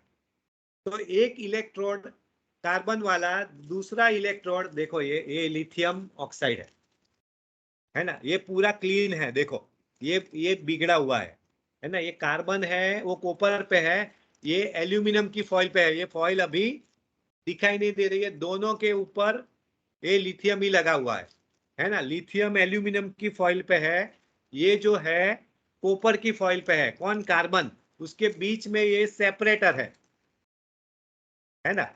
सेपरेटर क्यों रखते हैं, क्योंकि उसके ऊपर जो है इलेक्ट्रोलाइट चिपका हुआ होता है ना, उसके ऊपर इलेक्ट्रोलाइट चिपका हुआ होता है, और कभी भी टेम्परेचर की वजह से वो इलेक्ट्रोलाइट का बाष्पीभवन हो जाए तो दोनों प्लस और माइनस टर्मिनल शॉर्ट सर्किट ना हो जाए, ब्लास्ट ना हो जाए, है ना। बैटरी का टेम्परेचर स्टेबिलिटी भी लीड बैटरी से बहुत ज्यादा और बहुत बढ़िया लिथियम बैटरी की है ना। तो लिथियम नेचुरली सूटेबल है एनर्जी स्टोरेज के लिए, है ना। तो ये दो इलेक्ट्रोड बीच में ये सेपरेटर आता है ना, वो कौन से मटेरियल का है वो मुझे अभी नहीं, इसमें जो उसमें से पास होता है ये होल, है ना, आयन और इलेक्ट्रॉन, उसमें से आयन ही पास होने हैं। देखो इलेक्ट्रॉन इसमें से पास नहीं होंगे, इलेक्ट्रॉन बाहर से पास होंगे, आयन अंदर से ट्रैवल करेंगे दोनों इलेक्ट्रोड के बीच में से, और इलेक्ट्रॉन बाहर के वायर में से या तो लोड में से ट्रैवल होंगे, चार्जिंग करेंगे या डिस्चार्जिंग, ये ध्यान रखना है। इलेक्ट्रॉन अंदर से ट्रैवल नहीं करेंगे, आयन बाहर से ट्रैवल नहीं करेंगे, है ना, क्योंकि अगर इलेक्ट्रॉन अंदर से ट्रैवल करते हैं तो फिर पूरा मामला गड़बड़, और वो होता ही है थोड़ा बहुत, इसीलिए उसका लाइफ रिड्यूस होता है। मैंने कहा ना लाइफ क्यों घटता है, तो उसका एक रीजन ये भी है कि कुछ इलेक्ट्रॉन वहां पे भी अंदर एक करके कुछ अलग ही बना लेते हैं, तो लिथियम के साथ वो कुछ अलग कंपाउंड बन जाता है, तो लिथियम यूजलेस हो जाता है फिर। तो जितना लिथियम यूजलेस होता जाता है उसका उसका लाइफ रिड्यूस होता जाता है ना। तो ये अंदर की बैटरी है ना, ऐसे ये बहुत सारे सेल है, 1 2 3 4, देखो कितने सारे है, 10 सेल है, बहुत छोटी बैटरी है पुरानी। अभी तो 5-5 हजार मिली एम्पियर की उसमें बहुत ज्यादा आते हैं। तो इस तरीके से बैटरी है। जो आपकी पावर बैंक में है ना, उसमें ऐसा नहीं है, उसमें ये सिलेंडर जैसा होता है, जैसे अपना नॉर्मल सेल है ना ऐसे है, तो उसमें एक आयन का सिलेंडर है, उसके ऊपर ये रोटेट करते हैं, बस इतना ही है ना। जो जो सेल अपना है ना, वो सिलेंडर वाला सेल है ना, जैसे इलेक्ट्रिक बैटरी में वो आता है ना, वो सेल्स रख के उसको सीरीज पैरेलल में कनेक्ट करते हैं, है ना। तो वो क्या है, आयन के सिलेंडर पर यही चीज वहां पे भी है, लेकिन उसको उसके ऊपर लपेट देते हैं, उतना ही, है ना। तो ये इतना ही है ना। तो मटेरियल ऐसा नहीं है कि बहुत बड़ा बहुत ज्यादा मटेरियल यूज हो गया है, लेकिन टेक्नोलॉजी, है ना, मटेरियल जहां पे यूज होता है वहां पे कॉस्ट रिड्यूस नहीं होती, कॉस्ट बढ़ती है। जहां पे टेक्नोलॉजी यूज होती है वहां पे कॉस्ट घटती है। क्यों मटेरियल, क्योंकि मटेरियल हम बाहर कहाँ से निकालते हैं, पृथ्वी में से ही निकालते हैं मटेरियल, कोई अणु हम बना नहीं सकते, कोई परमाणु इंसान बना नहीं सकता, तो वो पृथ्वी में हर रोज रिड्यूस होता है वो। तो मटेरियल का कॉस्ट हमेशा बढ़ता है, टेक्नोलॉजी का कॉस्ट हमेशा घटता है। तो इसमें मटेरियल बहुत ज्यादा है ऐसा नहीं है, लेकिन टेक्नोलॉजी बहुत ज्यादा है ना। तो उसका कॉस्ट आगे जाके रिड्यूस हो ही रहा है। एक लिथियम है जिसका मटेरियल कॉस्ट अभी बढ़ रहा है ना, क्योंकि लिथियम क्या है कि वो समुद्र में भी बहुत सारा मेल्ट हो गया है, क्योंकि वो प्योर फॉर्म में मिलता नहीं, या तो वो ऑक्सीजन के साथ ऑक्साइड बना देता है, या तो पानी के अंदर घुल जाता है। तो जैसे पृथ्वी का सर्जन कैसे हुआ, वो सारा चीज जाना, तो बाद में पता चला कि इतने टन लिथियम पृथ्वी पे होना चाहिए, है ना, इतना ऑक्सीजन है, इतना नाइट्रोजन है ना, तो इतना लिथियम भी होना ही चाहिए। और फिर पता चला कि ये लिथियम ज्यादातर कहाँ है, तो वो ट्रायंगल, चिली, अर्जेंटीना, बोलीविया, वो सब कंट्री है ना, वो अमेरिका की, नीचे वाले अमेरिका की, साउथ अमेरिका की जो कंट्री है, वहां पे सबसे ज्यादा लिथियम है। और वो कंट्री के साथ हमने करार भी कर लिया है ना, करार भी कर लिए है ना। और चाइना के पास भी काफी लिथियम है, लेकिन उससे भी बहुत बड़ा लिथियम वो लोग के पास है। और ऐसा भी कहते हैं पानी में भी बहुत सारा समुद्र के अंदर लिथियम है, वो भी कभी ना कभी निकालेंगे, और ये लिथियम बाद में हम रिसाइकल करके फिर भी यूज कर पाएंगे, है ना। तो लिथियम उसमें चाहिए, लेकिन जितना चाहिए उससे बहुत ज्यादा अवेलेबल है ना। सारे लोगों के पास व्हीकल आ जाए फिर भी लिथियम है इतना, लेकिन अभी फिर भी उसका कॉस्ट ही बढ़ रहा है ना, क्योंकि सारा लिथियम अभी हमने कॉमर्शियल बेस पे बाहर नहीं निकाल पाए, इसीलिए। तो बस मेरे को इतना ही बोलना था, है ना। अब आपका कोई क्वेश्चन है, 11 बज चुके हैं, तो बताओ, बाद में मैं जो 10 मिनट वाला बोलना चाहता था वो बोलूंगा। पहले इस पे कोई क्वेश्चन आंसर है तो बताओ।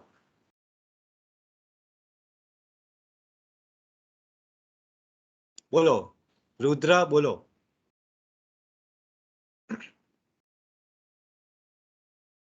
Hello Rudra, Trivedi Rudra. Yes sir. हाँ बताओ क्या बात है। હા યસ સર, તમે કીધું એમ લિથિયમ આયન બેટરી બહુ અલગ અલગ જગ્યાએ વપરાય છે, લાઈક મોબાઈલમાં વપરાય ને મોબાઈલમાં, એમાં લેપટોપમાં, આપણે કેમેરામાં, ટીવીઝ. બધે જ. બટ સર એમાં અમુક વાર થાય કે જેમ બ્લાસ્ટના કેસ આવે છે, ફાયરના ઇસ્યુ આવે છે, એનું રીઝન? યસ, એનું રીઝન મેં તમને કીધું એ જ છે મેઇનલી. વચ્ચે જે ઇલેક્ટ્રોલાઇટ છે ને, લિથિયમ પોતે એકદમ સેન્સિટિવ છે. સમજો, લિથિયમ ઓક્સિજન સાથે મળવું એટલે એનો મતલબ જ શું? બ્લાસ્ટ થવો. બરાબર, કોઈ બી વસ્તુને ઓક્સિજન સાથે સંયોજવું એટલે એનો ઓક્સાઇડ બને ને એમાં બહુ બધી હીટ બી પેદા થાય અને એના કારણે બ્લાસ્ટ થાય. બરાબર છે. તો મેઇન વસ્તુ જ આ છે કે લિથિયમ એક સેન્સિટિવ વસ્તુ છે અને જ્યારે એનું ટેમ્પરેચર હે ને એકદમ હેવી લોડ આવી ગયો, બધી જ એપ્લિકેશન તમે ચાલુ કરી દીધી, હા બધી એપ્લિકેશન ચાલુ છે, તમે ચાર્જિંગ બી ચાલુ રાખ્યું છે, એક બાજુથી ચાર્જ થાય છે, બીજી બાજુથી ડિસ્ચાર્જ થાય છે, એટલે ટોટલ પાવર એનો બહુ બધો છે. સેફટી રાખી છે, બહારનું ટેમ્પરેચર બી બહુ વધારે છે. હા, બહારનું રૂમ ટેમ્પરેચર બી પણ બહુ વધારે છે, એટલે કે મોબાઈલ ઓલ ઓવર ટેમ્પરેચર બધી વર્સ્ટમાં વર્સ્ટ કન્ડિશન ભેગી થઈ ગઈ એક સાથે અને અંદર બ્લાસ્ટ થઈ શકે.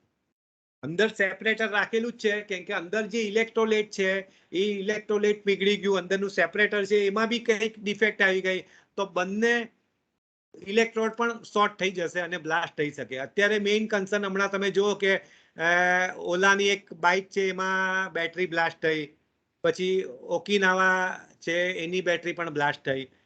હા, કેમ કે અત્યારે જે બેટરી છે બેટરીની કોસ્ટ વધારે છે અને બેટરીમાં સેફટી એ જ તો રિસર્ચનો વિષય છે. તમારે એની સેફટી વધારવી પડશે, એનું ચાર્જિંગ ફાસ્ટ કરવું પડશે, એની કેપેસિટી વધારવી પડશે. આ બધા રિસર્ચના વિષય છે અને અત્યારે એના પર કામ ચાલી જ રહ્યું છે.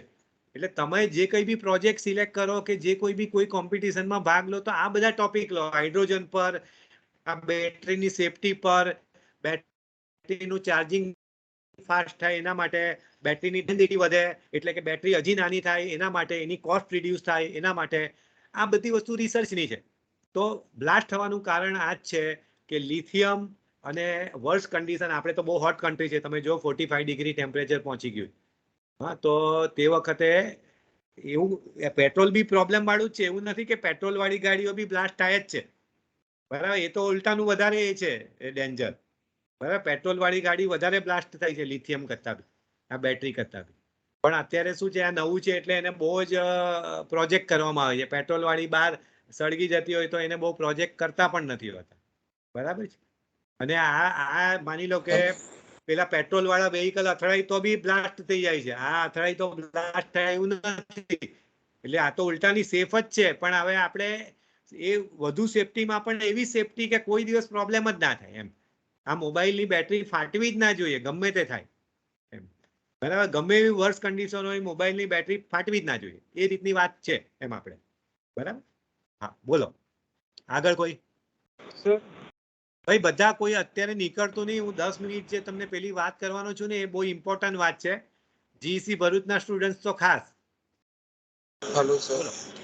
हाँ sir as we know that कि अभी जो इंडिया में एक कार लॉन्च हुई है टाटा कंपनी की तरफ से, इलेक्ट्रॉनिक कार. मैंने यहाँ पे वो नोटिस कर रहा हूँ 2-3 कार मैंने ऐसे रेगुलर लाइफ में वहाँ पे नोटिस कर रहा हूँ कि वो काफ़ी सारे नोट्स मतलब जो कार है वो दिख रही है, ठीक है. तो आप अपने जैसे थोड़ा टेस्ला लाउडली बोलिए, थोड़ा लाउडली प्लीज. सर जैसे अपना यहाँ पे EV car electronic vehicle Tata की तरफ से लॉन्च हुआ है, ठीक है. तो स्टेशन जैसे टेस्ला में हर रोड के पास स्टेशन होता है, ठीक है.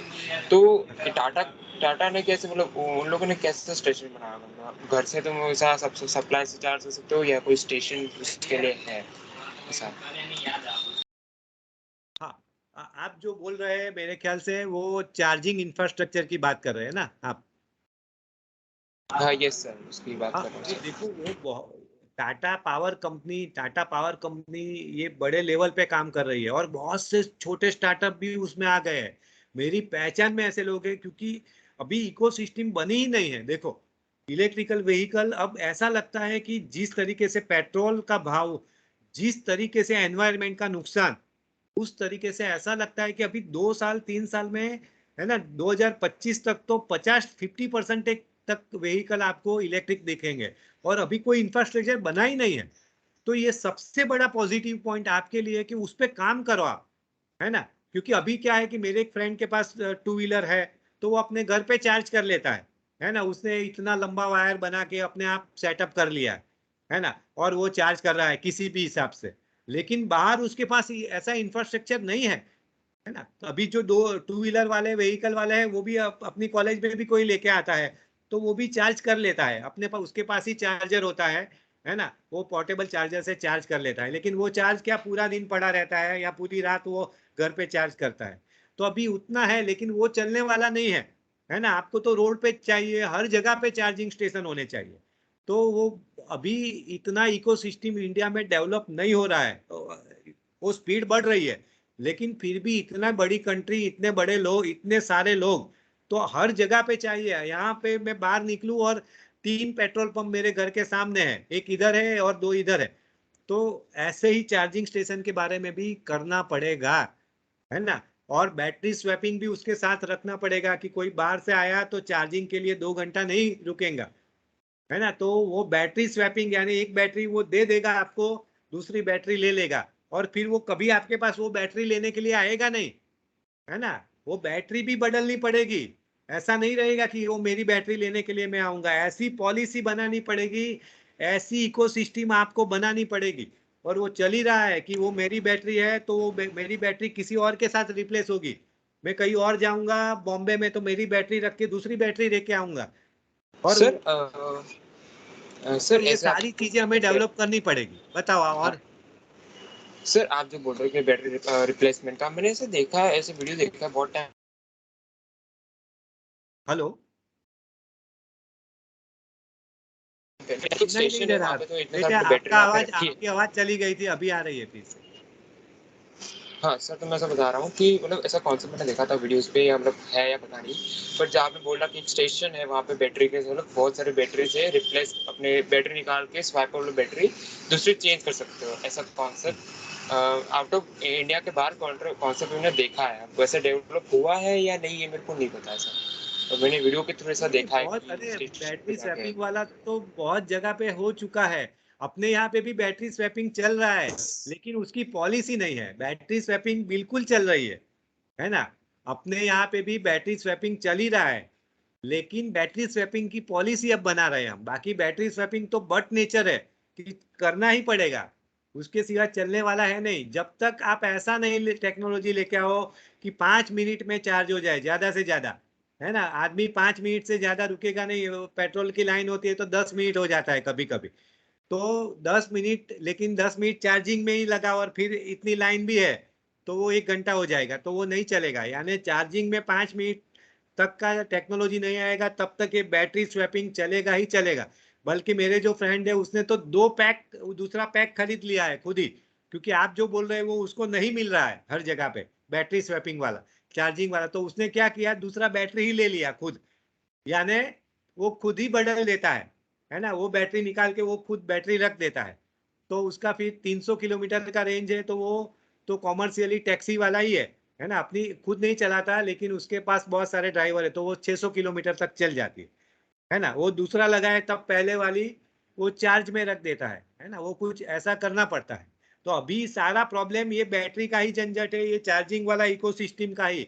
तो उसमें बहुत सारी जॉब क्रिएट होगी, बहुत सारे नए नए बिजनेस आने वाले हैं, है ना। तो ये बात है, जो पहले कॉन्सेंट्रेटेड था पेट्रोल वाला कि कुछ ही लोग के पास था, वो सब डिस्ट्रीब्यूट हो जाएगा। तो इतनी सारी जॉब अपॉर्चुनिटी बनेगी, और इतना सारा लोग को जॉब मिलेगी, और बहुत सारा पैसा भी आएगा इसमें, है ना। तो ये बैटरी वाला, चार्जिंग वाला, और ये पूरा जो है ना, कि कैसे वो है उसको एनर्जी उसमें डाला जाए, इलेक्ट्रॉन कैसे डाला जाए, कैसे बैटरी को स्वैप किया जाए, है ना।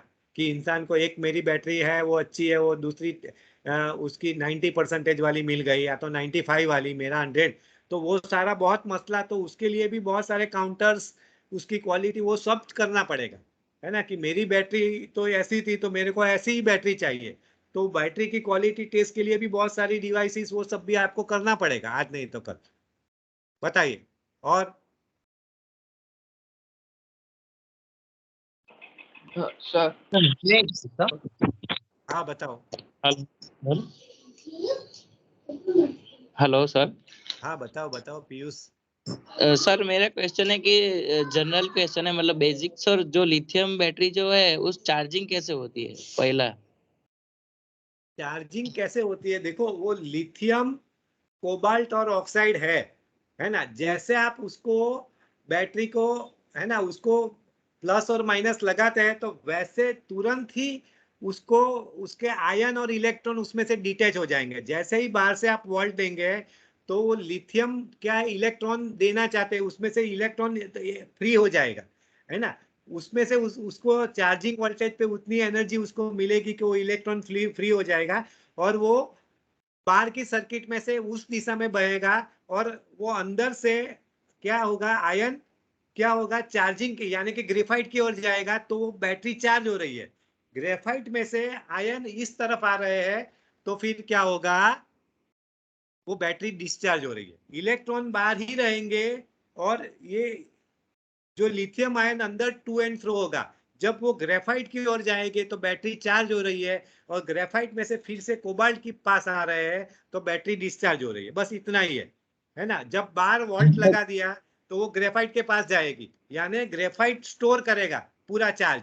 यानी स्टोरेज अंदर बैटरी के अंदर भी स्टोर करने वाला चीज क्या है, तो मेन ग्रेफाइट है। तो उस पर आप बहुत बड़ा काम कर सकते हैं क्योंकि मेरे ख्याल से लिथियम से बेटर कोई मटेरियल मिलेगा नहीं, है ना। क्योंकि लिथियम की कैरेक्टरिस्टिक ये है कि वो नेचुरली सूटेबल है।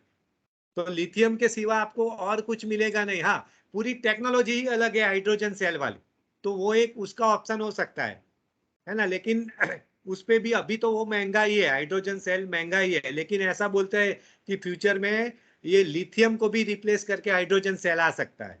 लेकिन ये इलॉन मस्क का कहना है कि वो फ्यूल सेल नहीं है, वो फ्रॉड सेल है, या तो फिर मैंने आपको बता ही दिया है ना, वो उसको फ्लॉप सेल भी बोल रहा है ना। तो अभी तो ये डिबेट चल रही है, लेकिन मेरे ख्याल से दोनों चीजें रहेंगी, है ना। क्योंकि हाइड्रोजन टेक्नोलॉजी, हाइड्रोजन भी बहुत ही ज्वलनशील है, तो उसमें टैंक लगाओ, है ना। वो अपने पास अभी गैस का एक्सपीरियंस तो है ही, वो सीएनजी वाला गैस टैंक तो हम रखते ही है ना। वो भी ज्वलनशील तो है ना। लेकिन वो हवा के साथ नहीं ज्वलन हो जाता, ये तो ऑक्सीजन मिला नहीं कि वो जल गए हाइड्रोजन, तो वो उसका एक अपना प्रॉब्लम है ना। तो इस तरीके से वो लिथियम वर्क करता है। मेरे ख्याल से रुद्र मैंने आपका आंसर दे दिया। तो मतलब सर जो अपना लिथियम जो रहता है मतलब नेगेटिव साइड कनेक्ट रहता है, और जो पॉजिटिव यस है वो कार्बन, दैट इज मतलब सर्किट ऐसे क्लोज होता है। यस यस यस यस, सही सही। एनोड कैथोड, कैथोड एनोड बोल दो, है ना, जो बोलना है वो। और बताओ। सर हेलो सर मेरे ख्याल से हेलो हाइड्रोजन फ्यूल लिथियम से ज्यादा सही नहीं है, क्योंकि क्या? Sir lithium, hydrogen fuel lithium हाँ से ज्यादा अच्छा ऑप्शन नहीं है। यस क्योंकि यस, है ना। देखो आपका बात एकदम सही है, हाइड्रोजन का लिथियम से भी ज्यादा कैपेसिटी है, लेकिन वो, है ना, गैस स्वरूप में है तो इलेक्ट्रोड नहीं बना सकते उसका। बाकी लिथियम से भी ज्यादा, क्योंकि वो भी एक इलेक्ट्रॉन दे रहा है और वो एक इलेक्ट्रॉन एक प्रोटॉन के सामने दे रहा है। ये एक इलेक्ट्रॉन तीन प्रोटॉन और तीन न्यूट्रॉन है। हाइड्रोजन के नाभि में तो एक भी न्यूट्रॉन है ही नहीं, तो हाइड्रोजन का डेंसिटी सबसे ज्यादा है ना। तो लेकिन हाइड्रोजन गैस फॉर्म में, और वो तो इतना ज्यादा है ना। ये मेटल का ही इलेक्ट्रोकेमिकल वॉल्ट हम मेजर करते हैं, ये गैस का मेजर नहीं कर सकते। तो हाइड्रोजन है तो वो है ही बहुत बढ़िया है, आपकी बात एकदम सही है। लेकिन वो अलग टेक्नोलॉजी से, हाइड्रोजन फ्यूल सेल के टेक्नोलॉजी से उसको यूज करते हैं हम, है ना। तो वो भी एक फ्यूचर है ही। अभी हाइड्रोजन का पर केजी का कॉस्ट है 350 रुपया है, और अपना ये जो सीएनजी गैस है उसका कॉस्ट अभी बढ़ के 72 रुपीज आया।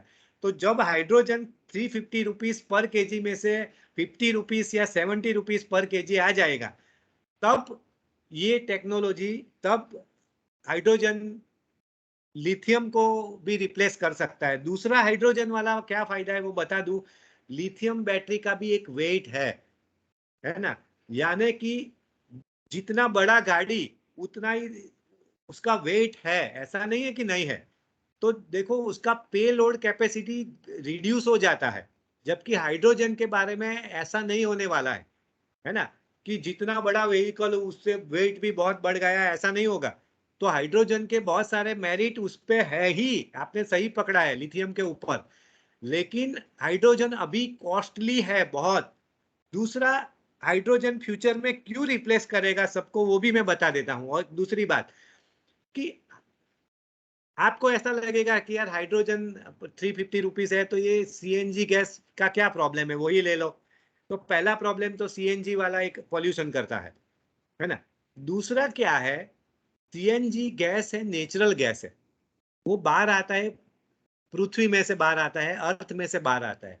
तो हर दिन वो यूज होगा तो वो रिड्यूस ही होता जाएगा, है ना। तो जो चीजें पृथ्वी में से हम निकालते हैं उसकी कॉस्ट बढ़ेगी ही बढ़ेगी। लेकिन हाइड्रोजन है वो हम पानी में से निकाल रहे हैं, तो हाइड्रोजन को हम अभी कॉमोडिटी नहीं बोल रहे हैं, ये सीएनजी को हम कॉमोडिटी बोलते हैं। तो कॉमोडिटी के प्राइस बढ़ते हैं, हाइड्रोजन को अभी हम टेक्नोलॉजी ही बोल रहे हैं, क्योंकि पानी में से आ रहा है, रॉ मटेरियल का कोई कॉस्ट नहीं है ना। तो क्योंकि 1 लीटर पानी है ना, वो 50 पैसे से भी कम में मिल जाता है। तो कहने का मीनिंग क्या है कि हाइड्रोजन है वो टेक्नोलॉजी ड्रिवन है, तो वो 350 रुपीज में से रिड्यूस होगा। और ये सीएनजी गैस का भाव बढ़ के अभी 72 रुपीज आया है ना, कभी 100 के ऊपर भी चला जाएगा। तो जब इतना हो जाएगा तो अपने घर में भी जो गैस आ रहा है ना, वो भी हाइड्रोजन आने लगेगा। देखो 2 दिन पहले गुजरात गैस ने एनटीपीसी से करार किया कि मैं मेरे गैस के अंदर 10% हाइड्रोजन का ब्लेंडिंग करना चाहता हूं, इसी के लिए अभी से मैं सब सेटअप तैयार करना चाहता हूं। देखो बहुत बड़ी बात है ये, है ना, ये एक न्यूज नहीं है, आप उसको न्यूज लेते हैं तो आपकी मर्जी। ये चीज बता रहा है कि ये सीएनजी महंगा हो जाएगा और हाइड्रोजन सस्ता हो जाएगा। आपके घर पे भी ऐसा पूरा इंफ्रास्ट्रक्चर बनाना पड़ेगा कि आपके घर पे भी हाइड्रोजन वायु आ जाए, है ना। और आपका चूल्हा, आपका गैस सब हाइड्रोजन से जले, ऐसा आज नहीं तो कल होगा। कम से कम इतना होगा कि ये सीएनजी के साथ उसको ब्लेंड करना पड़ेगा, है ना। यानी 100% सीएनजी नहीं, 10%, 20%, है ना। जैसे अब पेट्रोल में हम इथेनॉल ब्लेंड कर रहे हैं, अभी 7% तक पहुंचे, 25% तक का टारगेट है फ्यूचर का, है ना। तो वो क्या कर रहे हैं हम, है ना, वो इथेनॉल हम कैसे बना रहे हैं, वो दूसरे वो वेस्ट है, गौ का वेस्ट है, डांगर का सारे वेस्ट है, एग्रीकल्चर वेस्ट में से इथेनॉल बना रहे हैं, है ना। उसकी कीमत क्या पड़ती है, 50 रुपया पड़ती है। और ये पेट्रोल की कीमत क्या है, 100 रुपया पड़ती है। ये 50 रुपया है वो प्रॉफिट के साथ, उसकी बेसिक कॉस्ट तो वैसे 25-30 रुपया ही पड़ती है ना। वो टैक्स के साथ 50 रुपया है, ये जैसे टैक्स के साथ 100 रुपया है पेट्रोल, वो सब टैक्स के साथ इथेनॉल की कीमत 50 रुपया है ना। तो इथेनॉल को हम पेट्रोल के अंदर ब्लेंड करते हैं। अब इथेनॉल इथेनॉल वाले मशीन भी आ रहे हैं, गाड़ी पूरी इथेनॉल पे चलेगी, डीजल पे नहीं, इथेनॉल पे। और वो इथेनॉल हम कहाँ से बनाएंगे, ये पत्ते में से बनाएंगे, है ना, झाड़ के पत्ते में से बनाएंगे। आपका जो वेस्ट है ना, उसमें से इथेनॉल बनेगा। तो वो टेक्नोलॉजी भी आ ही रही है, लेकिन फिर भी वो कार्बन वाली ही है, तो चलने वाला है नहीं, है ना। उसको ये 25 साल के बाद कार्बन वाला कुछ भी नहीं चलेगा, तो ये हाइड्रोजन ही चलेगा। और हाइड्रोजन से हम क्या करेंगे, इलेक्ट्रिसिटी बनाएंगे, इलेक्ट्रिसिटी को हम लिथियम बैटरी में स्टोर करेंगे और ये चलाएंगे। हाइड्रोजन और लिथियम वाली बैटरी साथ में ही चलने वाली है ना। या तो लिथियम को भी फ्यूचर में हाइड्रोजन रिप्लेस कर देगा, है ना, या तो कुछ ऐसी टेक्नोलॉजी लेके आओ, है ना, कि लिथियम की जगह पे एक और कोई चीज और दूसरा इलेक्ट्रोड एयर का ही बना दो, है ना। एक इलेक्ट्रोड है वो मेटल का, है ना, सपोज जिंक का, दूसरा इलेक्ट्रोड एयर का ही, यानी ऑक्सीजन ही दूसरा इलेक्ट्रोड बन गया। वापस मेरे को कोई रिसाइकल करना ही नहीं है। ये एल्यूमिनियम में से एल्यूमिनियम आयन गए और एल्यूमिनियम खत्म हो गया, और एल्यूमिनियम की प्लेट मैंने बदल के दूसरा एल्यूमिनियम का प्लेट रख दिया, बात खत्म, लिथियम वाला झंझट भी गया। लेकिन अभी वो उस पर भी रिसर्च चल रहा है ना। तो उसमें क्या करना पड़ेगा कि एक ही इलेक्ट्रोड रहेगा, दूसरा इलेक्ट्रोड एयर ही रहेगा, यानी कि जो यहाँ से है एल्यूमिनियम वो खत्म हो, ये एक बार यूज हो गया, बाद में वो रिचार्जेबल नहीं रहेगा। It is not a battery actually क्योंकि वो रिचार्ज नहीं होगा, लेकिन हम जो एल्यूमिनियम का जो इलेक्ट्रोड है उसको ही रिप्लेस करके दूसरा एल्यूमिनियम का पीस रख देंगे, है ना। तो फिर क्या होगा, फिर से चलेगी, फिर से यानी डिस्चार्ज ही होगा, उसका चार्जिंग होगा ही नहीं, है ना। तो वैसे प्योरली बैटरी नहीं बोला जाएगा, लेकिन बैटरी जैसा ही बोला जाएगा। तो इंसान बहुत सारे एक्सप्लोरेशन कर ही रहा है, सब कुछ चलेगा, ऐसा नहीं है कि रॉकेट आ गया तो ये बड़द गाड़ा नहीं चलेगा, साइकिल नहीं चलेगी, साइकिल भी चलेगी, प्लेन भी चलेगा, है ना। सब कुछ का अपना अपना मार्केट रहेगा ही, लेकिन जो सबसे बड़ा मार्केट रहेगा वो लिथियम आयन वाला रहेगा, और ये दूसरा या हाइड्रोजन वाला। और ये इतने बड़े स्केल पे पूरी इकोनॉमी बदल रही है ना।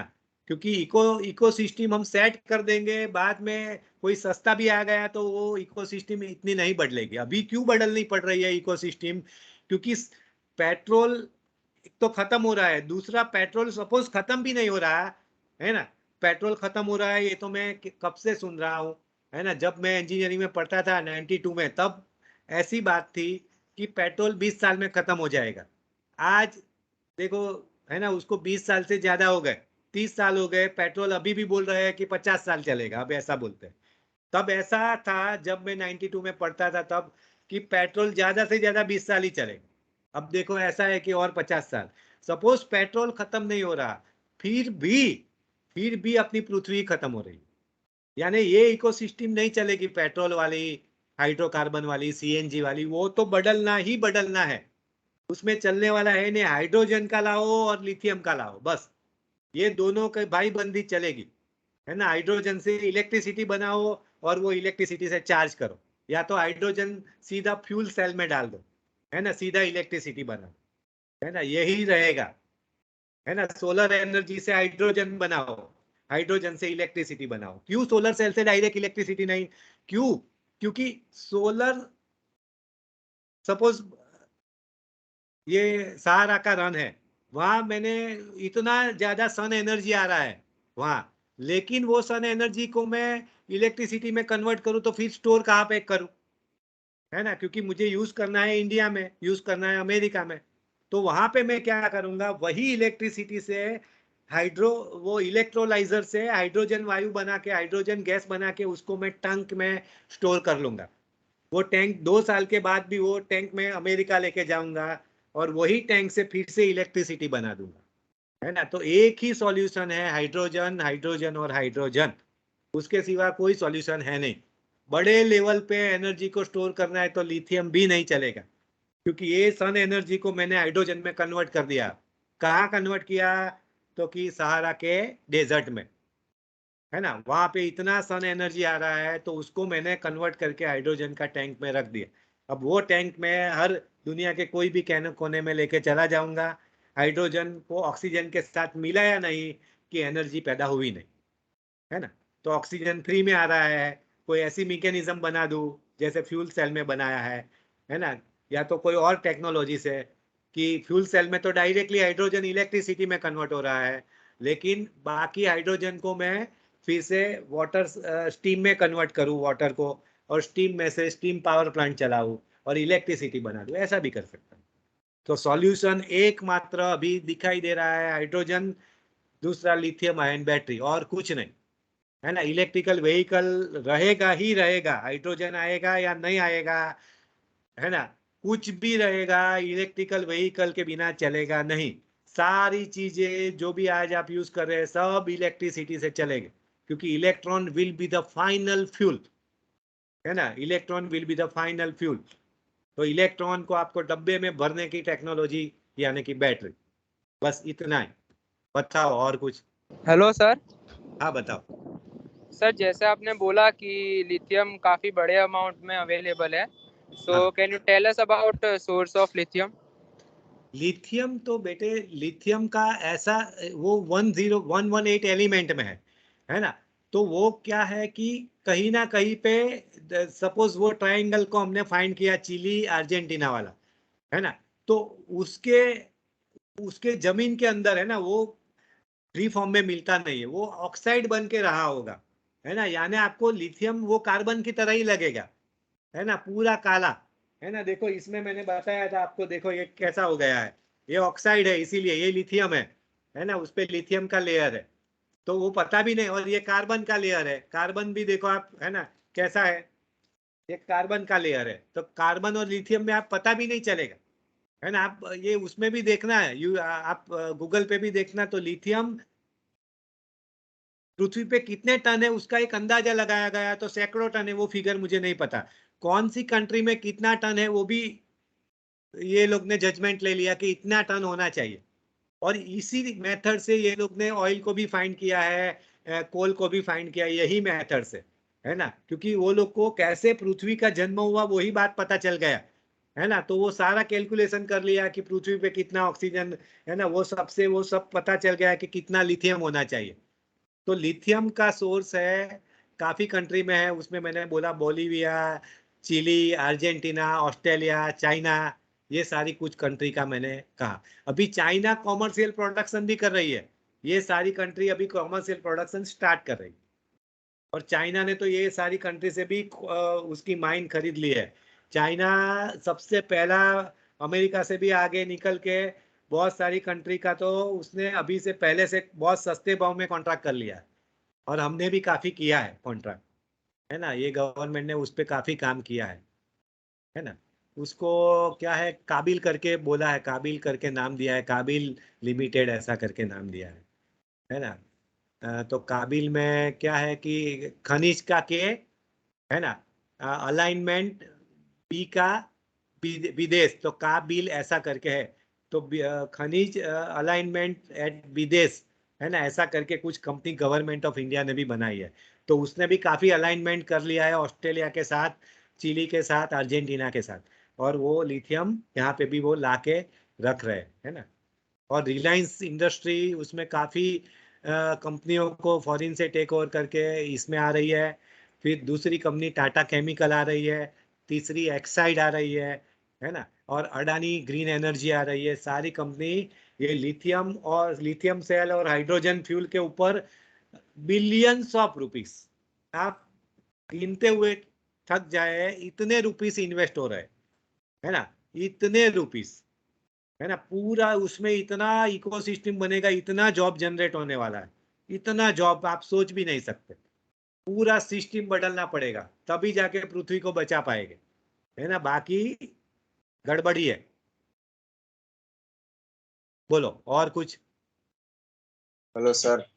हाँ सर हाल ही में मैंने एक प्रोजेक्ट के बारे में सुना था जिसके अंदर जो रोड्स है उसके नीचे मतलब वायर बिछा देंगे और जो अपनी इलेक्ट्रिक कार्स है वो मतलब चलती रहेंगी और ऑटोमेटिक चार्ज होती रहेंगी। अगर ऐसा हुआ तो फिर तो चार्जिंग क्या बोलते हो इंफ्रास्ट्रक्चर का बात ही नहीं है। बड़ी बड़ी जो गाड़ी है ट्रांसपोर्ट के अंदर उसके अंदर वही भी एक बड़ा, इलेक्ट्रिक का मतलब ट्रक यूज यस कर यही सकते बड़ा हैं। यस इंफ्रास्ट्रक्चर हो गया, है ना।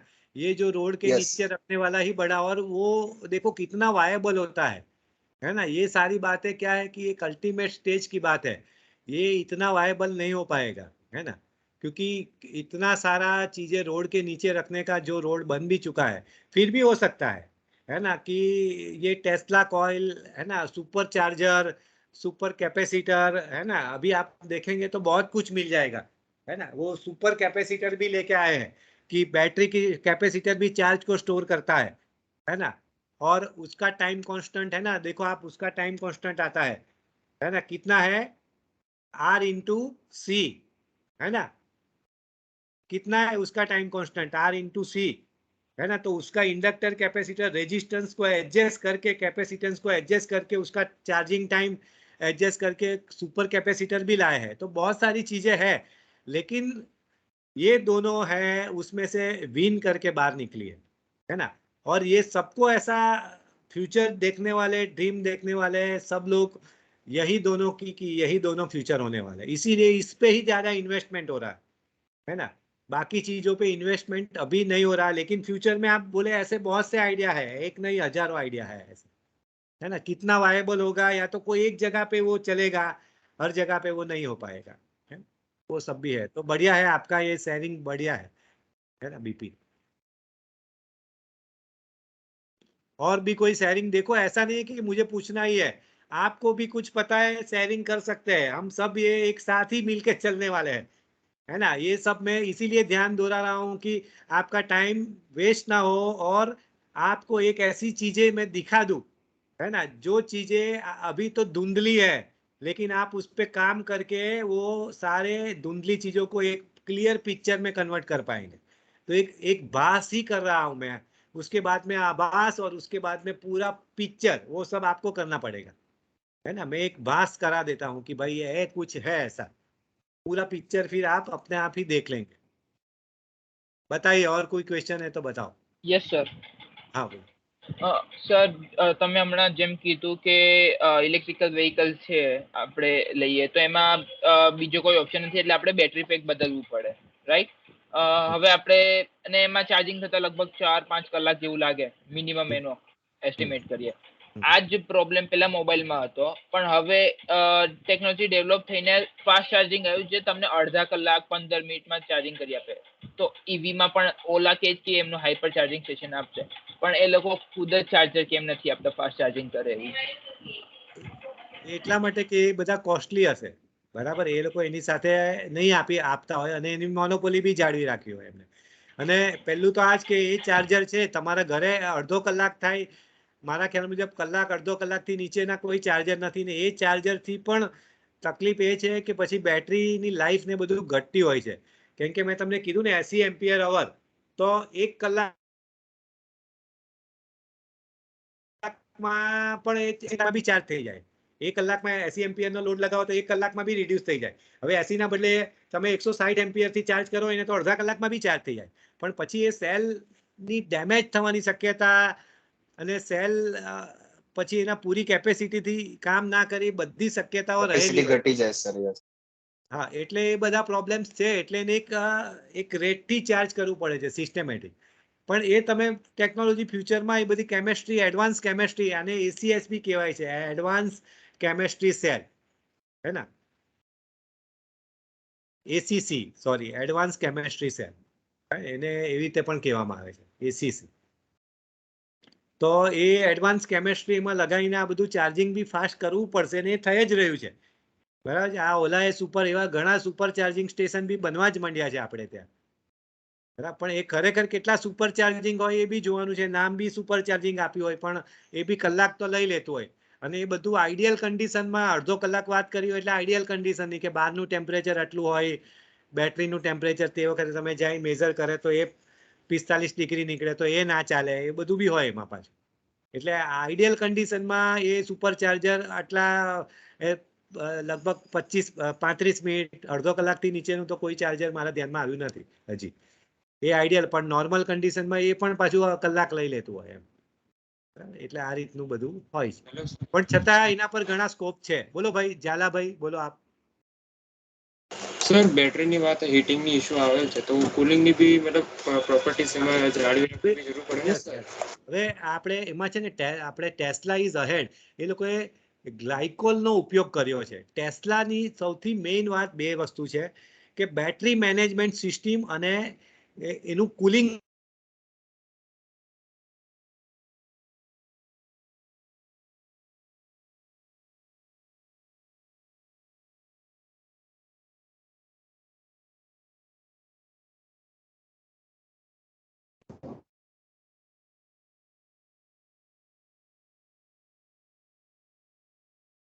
પર બહુ સરસ. Tesla has work in battery management system અને એની કુલિંગ સિસ્ટમ. બાકી બીજી ઘણી બધી કંપનીઓ છે, પણ આની પાસે જે ટેકનોલોજી છે ટેસ્લા પાસે, એ ટેકનોલોજી બીજા બધા ડેવલપ નથી કરી શક્યા. તમે કીધું એમ, એ એટલા માટે જ એની ડેન્સિટી બી વધારે છે. સેલ્સ બહુ બધા એ નાના નાના ડિવાઈડ કરી, અને એ દરેક સેલ્સ, માની લો એક સેલ્સ વધારે ચાર્જ થઈ ગયો, તો એની બેટરી મેનેજમેન્ટ સિસ્ટમ, એટલે કે એનું ઇલેક્ટ્રોનિક એવું છે કે બધા સેલ પર બી વોચ કરે છે, અને આ સેલ વધારે થઈ ગયો તો એને ડિસ્કનેક્ટ કરી દેશે ઇલેક્ટ્રોનિકલી, અને બીજો સેલ ઓછો થઈ ગયો તો એને કનેક્ટ કરી દેશે. અને ચાર્જિંગ ડિસ્ચાર્જિંગ વખતે એની જે બેટરી મેનેજમેન્ટ સિસ્ટમ છે ને, એ જબરજસ્ત છે. એના પર ઈસી એન્જિનિયરોએ બહુ જ કામ કરવાનું છે. અને બીજી એની કુલિંગ સિસ્ટમ ગ્લાયકોલ કરીને, મારા ખ્યાલ મુજબ એ જ છે કેમિકલ, એ કેમિકલની મદદથી એને કુલિંગ સિસ્ટમ ડેવલપ. હવે એ કેમિકલ જ કેમ લીધો એ બી એનું બી એક રીઝન હશે. એ બધું એડવાન્સ કેમેસ્ટ્રી એને સ્ટડી કરી અને એના એન્જિનિયર્સોએ ડિસિઝન લઈ અને અત્યારે એને બી કોમર્શિયલાઇઝ કરે. એટલે કુલિંગ સિસ્ટમ એની જબરજસ્ત છે. Plus battery management system. Battery management system એ શું કરે? બેટરી બેલેન્સિંગ કરીને એક શબ્દ છે. બેટરી બેલેન્સિંગ એટલે કે ચાર્જિંગ અને ડિસ્ચાર્જિંગ સિરીઝ પેરેલલમાં દરેકે દરેક બેટરીમાં સતત એને મોનિટર કરવામાં આવે અને એને બેલેન્સ કરવામાં આવે. બરાબર. અત્યારે જે આપણી પાસે આ સિસ્ટમ છે લીડ બેટરીમાં બેટરી મેનેજમેન્ટ સિસ્ટમ છે જ નહીં. એટલે લીડ બેટરીની લાઈફ ઓછી છે. આ 25 વર્ષની વાત છે. આ તો આ બેટરી મેનેજમેન્ટ સિસ્ટમ લગાવે તો 25 વર્ષ તમારી બેટરી ચાલે. એટલે કે એનો મતલબ કે 25 વર્ષ સુધી પણ એની 80% કેપેસિટી 25 વર્ષ પછી થાય એમ. એટલે યુ આર રાઈટ કે એની કુલિંગ સિસ્ટમ હજી પાવરફુલ બનાવવી પડે. પ્લસ બીજું કે એની બેટરી મેનેજમેન્ટ સિસ્ટમ બી હજી સારી બનાવવી પડે. તો પણ એના હીટિંગ પર કંટ્રોલ લાવે. હીટિંગ એટલે શું કે આખી વસ્તુનું હીટિંગની વાત નથી હોતી. મોટરનું હીટિંગ એટલે શું? તો આખી મોટરનું ટેમ્પરેચર દરેક જગ્યા પર 90 ડિગ્રી એવું નથી.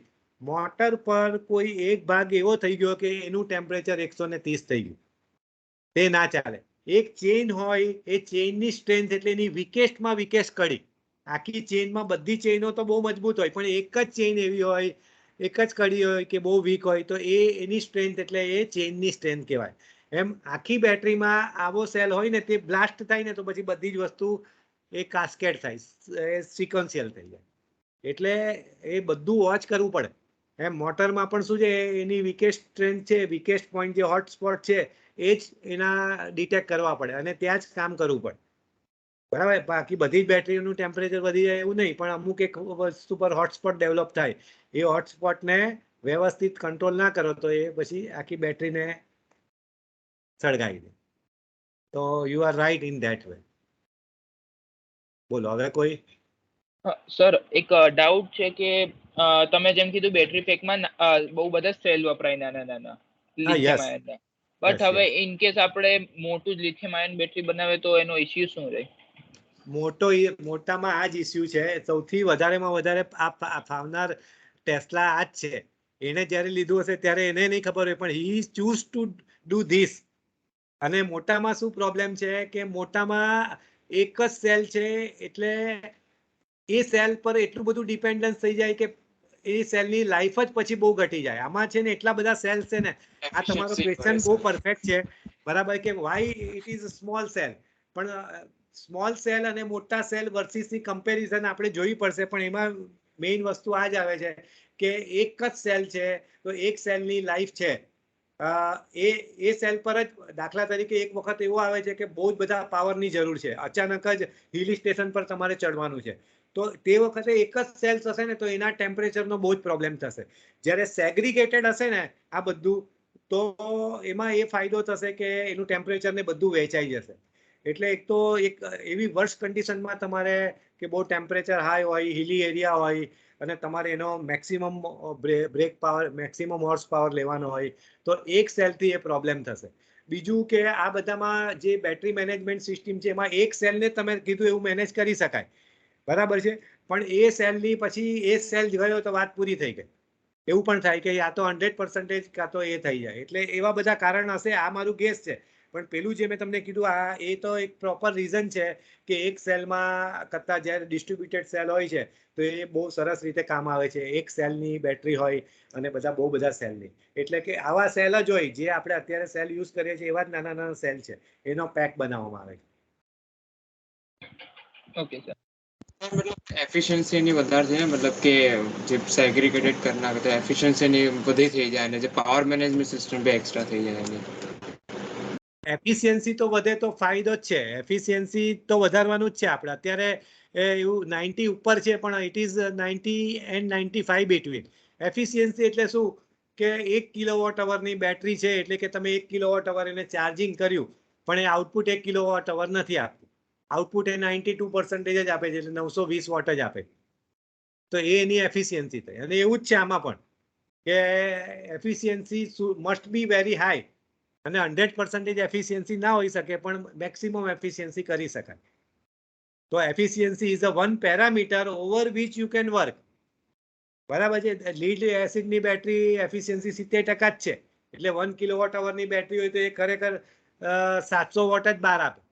જ્યારે આ બેટરી છે 900 ને મેં તમને કીધું 92 છે, એટલે કે 920 વોટ આ આઉટપુટ આવશે 1 કિલોવોટ અવરની બેટરી હશે તો.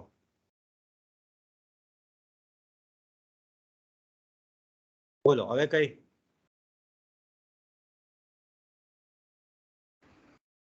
Okay sir, participants thank you very much.